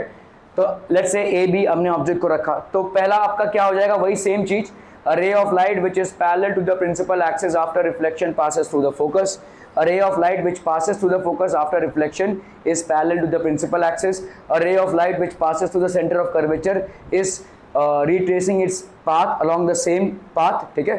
और अगर पोल से हमने कोई एंगल बनाया तो वो सेम एंगल होगा, ठीक है, क्या इसको यूज करते हैं। तो a ray of light parallel to the principal axis after reflection has to pass through the focus, पहला रूल को अप्लाई आपने, ओके। चलिए, a ray of light which passes through the focus after reflection will be parallel to the principal axis, parallel to the principal axis। तो अब देखो भाई साहब, इधर मुंडी बनेगी इसकी, उल्टा बनाओ इसको, ठीक है, ये मुंडी बन गई इसकी। अब देखो भाई साहब कहां पे हो रहा है, अभी हम बोलेंगे इसका पोजीशन कहां पे हो गया, तो object is between C and F, तो image position is beyond C, ठीक है, okay. Now what can you say about the nature, position बता दिया आपने, साइज बताइए, मैग्नीफाइड या एनलार्ज बोलेंगे, ठीक है, ऑब्जेक्ट से ये बड़ा है, ठीक है, तो मैग्नीफाइड या एनलार्ज हो गया, ठीक है, मैग्नीफाइड और enlarge. What else can you से, व्हाट एल्स कैन यू से, रियल, और क्या हो जाएगा भाई साहब, व्हाट एल्स कैन यू से, इन्वर्टेड, रियल है और इन्वर्टेड है, ये सब चीजों को ध्यान देना है आपको, ठीक है। सो अपन क्या बोल सकते हैं, position of the image is beyond C, beyond C बन रहा है ये। What is the nature of the image, nature of the image is of course real. Why is it real, because it is formed in front of the mirror, in front of the mirror, okay, it is inverted, inverted मतलब भाई साहब उल्टम पुल्टम, ठीक है। और क्या है भाई साहब, मैग्नीफाइड, इसका जो लेंथ है वो आपके ऑब्जेक्ट के साइज से ये बड़ा है। Are we clear, clear on this one people हम? Okay okay okay. So object at F, अगर आपने भाई साहब ऑब्जेक्ट को बराबर फोकस पे रख दिया, धीरे धीरे बढ़े ना, पहले आप थे बियॉन्ड सी में, फिर आए सी पे, फिर आए बिटवीन सी एंड एफ पे, अभी आए एफ पे, ठीक है। So if you are keeping the object at F, ठीक है, सो ये हो गया आपका पहला पोल, फिर फोकस, फिर centre of curvature. So if you are keeping the object at F, what will happen, तो आपने भाई साहब एक रे ऑफ लाइट लिया, ray of light parallel to the principal axis, after reflection passes through the focus. दूसरा क्या लेंगे भाई साहब, यहां पे तो फोकस नहीं ले पाएंगे आप, ध्यान दो यहां पे आप फोकस, क्योंकि फोकस पे ही आप हो, ठीक है, तो फोकस से रे ऑफ लाइट को कैसे पास कराओगे, नहीं करा पाओगे।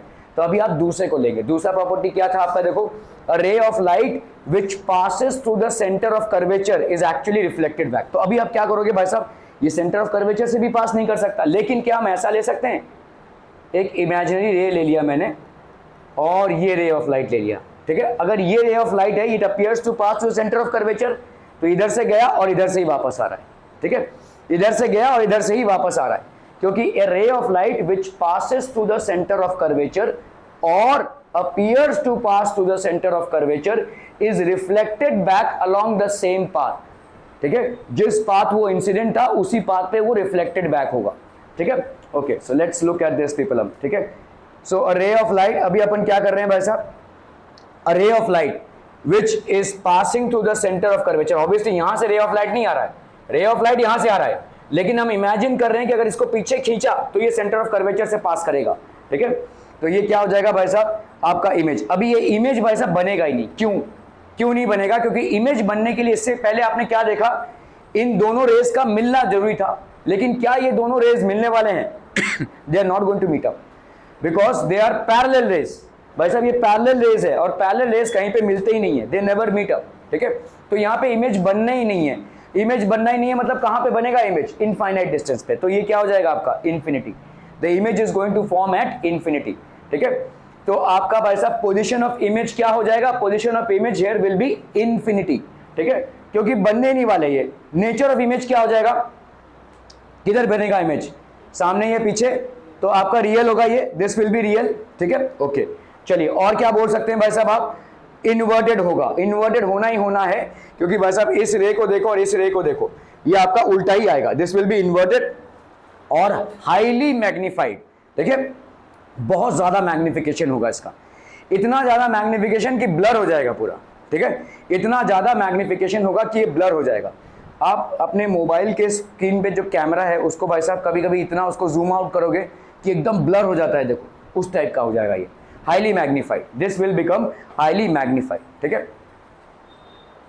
ये अपने हाथों को देखो भाई साहब, ठीक है, तुम्हारा ये आंख भी जो एक लेंस की तरह है ना, इसको अब देखो भाई साहब, देख पा रहे हो क्या आप, है ना, नहीं देख पाओगे, ब्लर हो जाएगा, क्योंकि आपने अभी कहाँ पे रख दिया है, आपने अपने आई लेंस के फोकस पे रख दिया है, अपने आई लेंस की, तो ये जो इमेज आपने रखा है आई लेंस के फोकस पे रखा है, यहाँ पे तुम रेखाओं को देख पा रहे हो, लेकिन यहाँ पे भाई साहब कुछ नहीं देख पाओगे, है ना, क्यों, क्योंकि अभी आपने कहाँ पे रख दिया है, आई लेंस के फोकस पे रख दिया है, और इसीलिए भाई साहब वो इनफाइनाइटली बड़ा हो गया है, उसको आप क्लियरिटी से नहीं देख सकते, इतना बड़ा हो गया है, चिंटू सा चीज इतना बड़ा हो गया है, ठीक है। सो आप जब माइक्रोस्कोप वगैरह यूज करते हो तो यही चीज है, माइक्रोस्कोप में भी जो लेंस है, समझ लो कोई बैक्टीरिया को आप देखना चाहते हो जिसको आप नेकेड आई से नहीं देख सकते हो, माइक्रोस्कोप में बराबर उस बैक्टीरिया को फोकस पे रखते हो, जिसकी वजह से उसका एक बड़ा सा वर्जन आप देख पाते हो, ठीक है, you are able to see a much bigger version. So this is highly magnified, वो तो क्या लेंसेज है, यहाँ पे मिरर्स की बात कर रहे हैं, ठीक है, हाईली मैग्नीफाइड। तो ऑब्जेक्ट को अगर आपने एफ पे रख दिया तो यहाँ पे इमेज कहाँ पे बनेगी, इन्फिनिटी पे, और हाईली मैग्नीफाइड हो जाएगा। अब कहाँ जाओगे भाई साहब ऑब्जेक्ट को लेकर, बिटवीन एफ एंड पी, और ये बड़े काम की चीज है, क्योंकि इसी पे आपका शेविंग मिरर्स डिजाइन होते हैं, इसी पे आपके डेंटिस्ट के लेंसेज भी, डेंटिस्ट के मिरर्स भी डिजाइन होते हैं, ठीक है। तो अभी हम कहाँ पे रखेंगे भाई साहब इसको, बिटवीन पी एंड एफ। तो this is basically the pole, this is the focus and this is the centre of curvature. So हम between P and F, A और बी को रख रहे हैं, ठीक है। ओके, सो अभी हमने क्या किया भाई साहब, ए से एक रे ऑफ लाइट निकाला, after reflection it will pass through focus, a ray of light which is parallel to the principal axis after reflection passes through the focus, चलिए भाई साहब, पहला आपने क्या निकल लिया। अभी क्या करेंगे भाई साहब, अभी हम जबरदस्ती का यहां से एक रे ऑफ लाइट, मतलब appearing to be passing through the focus, ठीक है। तो अगर हम इसको ऐसा करते हैं, ठीक है, so a ray of light, चलो उसको छोड़ दो, a ray of light which passes to the centre of curvature appears to come back to the same path. अभी इसके पिछले वाले में और इसमें ये डिफरेंस है कि पिछले वाले में दोनों भी लाइट, रे ऑफ लाइट क्या आ रहा था, पैरेलल, लेकिन ये पैरेलल नहीं है, ये भाई साहब ऐसे आ रहा है, मतलब इसको अगर आप पीछे लेकर जाओगे तो कहीं पे मीट करेंगे। पिछले वाले में मीट करने की कोई पॉसिबिलिटी नहीं थी, इसलिए आपका इमेज कहां पे बन रहा था, इन्फिनिटी पे। यहां पे भाई साहब आपकी मीटिंग की पॉसिबिलिटी है, और ये होगा किधर, पीछे। जैसे आपका प्लेन मिरर में इमेजेस जो है तो आपके मिरर के पीछे बनते हैं, वैसे यहां पे भी आपका इमेज क्या बनेगा, पीछे बनेगा मिरर के। तो this will be basically the image A dash B dash, ठीक है। ये आपका इमेज बन रहा है A dash B dash which is formed behind the mirror, ठीक है। तो फटाफट से देखते हैं भाई साहब यहाँ पे क्या क्या हो गया। पोजीशन ऑफ द इमेज क्या हो जाएगा, behind the mirror, position of the image is behind the mirror. और क्या हो जाएगा भाई साहब, आपका नेचर ऑफ द इमेज क्या हो जाएगा, बोलो, वर्चुअल, ठीक है। तो ये आपका रियल है और वो वाला क्या हो जाएगा आपका virtual, this will B virtual, ठीक है। और क्या हो जाएगा, बोलो, इरेक्ट, ये आपका इरेक्ट है, दिस इज बेसिकली इरेक्ट। और क्या हो जाएगा, बोलो, दिस इज मैग्नीफाइड, ठीक है। पिछला वाला क्या था, हाईली मैग्नीफाइड था, इतना मैग्नीफाइड कि वो ब्लर हो गया है, लेकिन ये ऐसा नहीं होगा। तो डॉक्टर जो डेंटिस्ट होता है वो क्या करता है, ऐसा एक मिरर लेता है और आपके मुंह के अंदर घुसाता है आपके दांतों को देखने के लिए। ये जो आपका दांत है ये बराबर किसके किसके बीच में आ जाता है, फोकस और पोल के बीच में। तो उस दांत का एक बड़ा, ये छोटा सा दांत है आपका, इसका उसको एक बड़ा सा वर्जन दिखता है, ठीक है। He is able to see a bigger version of your tooth and able to locate the defect that is there in your tooth. आपके टूथ में जो डिफेक्ट है उसको लोकेट कर सकता है, ठीक है। जो भी प्रॉब्लम होगा उसको वो, क्योंकि उसको एक बिगर वर्जन देखने को मिल रहा है, उसको एक बिगर वर्जन देखने को मिल रहा है, ठीक है। क्लियर है, are we clear on this one. तो यहाँ पे वो आपके दांतों के अंदर एक मिरर उसका होता है, सॉरी एक ऐसा ही कॉनकेव मिरर होता है, उसको अंदर डालता है। और ये जो दांत है, ये दांत बराबर कहाँ पे रखेगा, वो दांत इसके और इसके बीच में, मिरर को ऐसे प्लेस करेगा कि ये दांत इसके और उसके बीच में है। तो इस मिरर पे उसको एक बड़ा सा वर्जन आपके टूथ का दिख जाएगा, ठीक है। And he will be able to locate what is the difficulty and how to treat it, ठीक है। क्लियर है।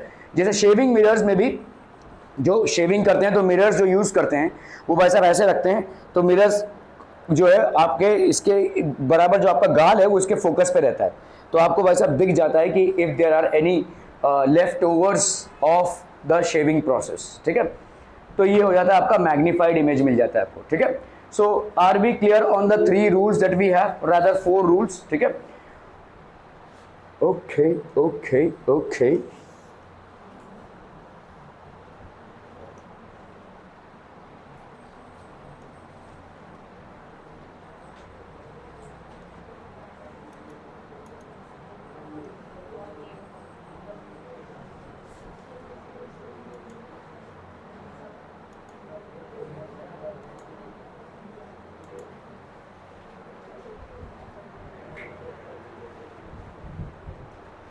ओके। ऑब्जेक्ट एट इन्फिनिटी, अगर आपने किसी ऑब्जेक्ट को भाई साहब इनफाइनाइट डिस्टेंस पे रखा है तो उसका इमेज कहां पे फॉर्म होगा, फोकस पे, ठीक है। हमेशा देखो इनफाइनाइट डिस्टेंस पे रखा है तो यहां पे समझ लो फोकस है, पोल है, सेंटर ऑफ कर्वेचर है। ऑब्जेक्ट एट इनफाइनाइट डिस्टेंस पे आएगा तो हमेशा उसका इमेज क्या होगा भाई साहब, ठीक है। The position of the image, नहीं, object at infinity position will be at focus, this will be at focus, तो this is wrong, this will be at focus. Image will be formed at focus. What will be the nature of the image? Nature of the image भाई साहब real होगा, inverted और highly diminished, बहुत highly diminished होगा। जैसे समझो सन है, सन, ठीक है।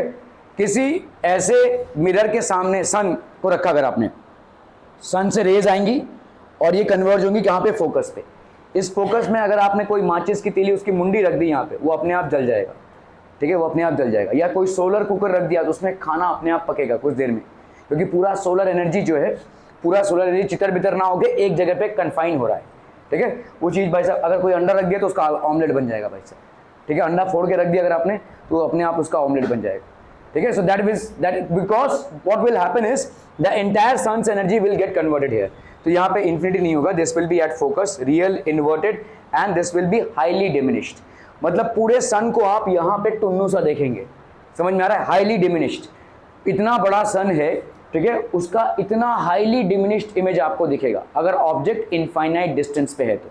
बहुत बोरियत हो रही है तुमको, है ना, बैठने की आदत नहीं है, अरे बाप रे बाप, ठीक है।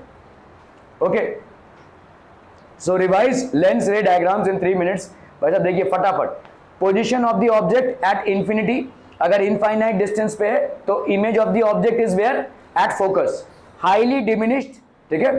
तो आपका भाई साहब ये हो गया highly diminished. Size of the image क्या हो जाएगा, हाईली डिमिनिश्ड, और नेचर ऑफ द इमेज क्या हो जाएगा, रियल एंड इन्वर्टेड, ठीक है। ओके भाई साहब, अगर फोकस पे है तो कहां पे होगा, बिटवीन एट इंफिनिटी, फोकस पे होगा भाई साहब, अगर फोकस पे ड्रॉ किया है तो ये इंफिनिटी पे होगा, ठीक है।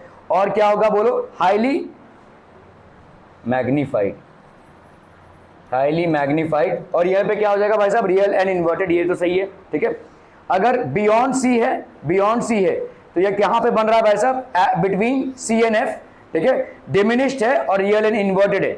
और बिटवीन एफ एंड सी तो भाई साहब कहां पे बन रहा है, देखो बिटवीन एफ और सी के बीच में, तो बियॉन्ड सी बन रहा है, ठीक है। बियॉन्ड सी आपका इनलार्ज या magnified and real and inverted. At C तो एट सी, ठीक है, सेम भाई साहब एट सी बनेगा, ये क्या हो जाएगा भाई साहब, same size as the object, real and inverted, ठीक है। ये आपका वेरी क्विक रिवीजन है, ठीक है। तो आपका भाई साहब ये हो जाएगा मैग्नीफाइड, सिर्फ इतना ही डिफरेंस है, बाकी सब तो ठीक है, ठीक है, क्लियर है। ओके, अगर आपको रे डायग्राम बनाना आता है तो एक्चुअली में there is no need to learn this entire thing, if you know how to make the ray diagram you can easily do it, ठीक है। आपको भाई साहब हर एक ऑब्जेक्ट का अपने पोजीशन के हिसाब से आपको इमेज मिल जाएगा। बिटवीन पी एंड एफ भाई साहब, बिटवीन पी एंड एफ तो आपका कहां पे मिल रहा है भाई साहब, बियॉन्ड एफ, तो ये इकलौता केस होगा, नेचर ऑफ इमेज क्या हो जाएगा आपका, वर्चुअल, इकलौता केस होगा। बाकी के सब क्या हो रहे हैं, real and inverted, this will B virtual and erect, ये इकलौता इमेज है, ठीक है।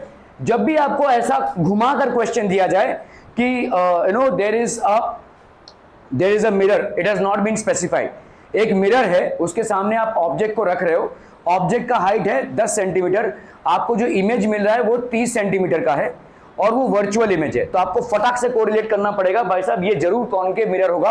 और ऑब्जेक्ट को आपने कहां पे रखा है, बिटवीन एफ एंड सी, क्योंकि कॉनकेव मिरर में इकलौता ऐसा केस है जहां पे वर्चुअल और इरेक्ट इमेज मिलता है, बाकी सारे केसेस में आपको रियल और इन्वर्टेड ही मिल रहा है, ठीक है। बाकी सारे केसेस में आपको रियल एंड इन्वर्टेड मिल रहा है, इकलौता जब आप यहां पे बिहाइंड द मिरर तो आपका भाई साहब कहां पे मिल रहा है, देखो वर्चुअल एंड इरेक्ट। तो वर्चुअल एंड इरेक्ट इमेज कब फॉर्म होगा, when you are keeping the object between the pole and the focus in a concave mirror. क्या ये समझ में आ रहा है, in a concave mirror when you are keeping the object between the pole and the focus you get a magnified virtual and erect image, बाकी सारे images आपके क्या होंगे भाई साहब, रियल एंड इन्वर्टेड। क्या ये समझ में आ रहा है, तो ये बहुत इंपॉर्टेंट है, this is very very important बच्चा पार्टी, ठीक है। सो कॉनकेव मिरर, एक कॉनकेव मिरर है जिसका फोकल लेंथ आपको 10 सेंटीमीटर दिया हुआ है।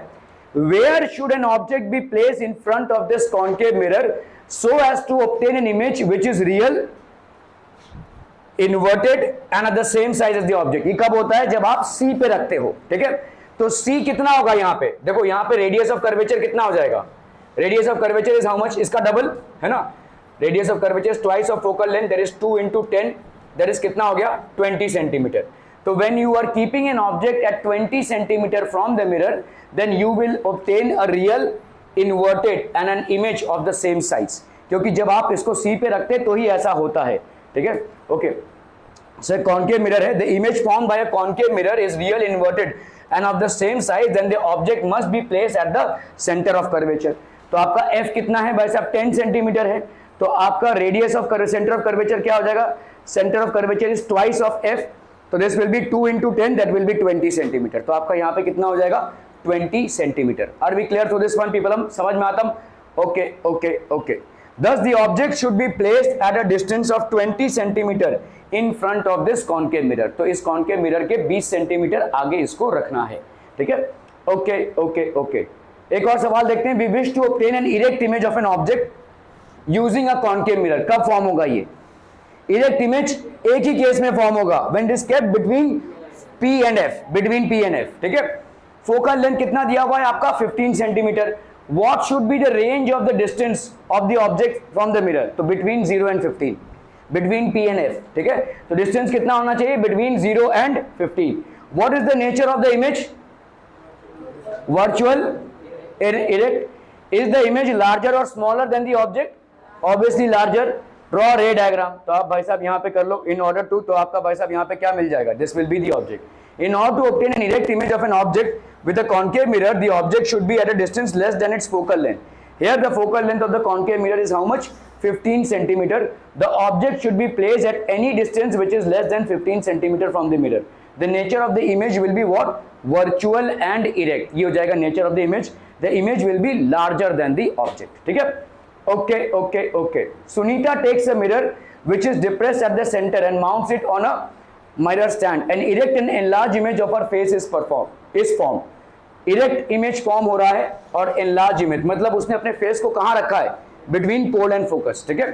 She places the mirror on a stand along a metre scale at 15 centimetre mark. In front of this mirror she mounts a white screen and moves it back and forth along the metre scale till a sharp well defined inverted image at a distance free is formed on the screen at 35 centimeter mark. Name the mirror and find its focal length। तो obviously mirror आपका क्या हो गया? Mirror is concave mirror और इसका focal length कितना हो जाएगा भाई साहब? शार्प इमेज कहां पे फॉर्म होगा? फोकल लेंथ पे, तो ये हो गया 35 माइनस 15। ठीक है। Because the incident rays parallel to each other after reflection from the concave mirror meet at focus and produce a sharp image at the focus. ठीक है। Okay, thank you so much for your valuable time.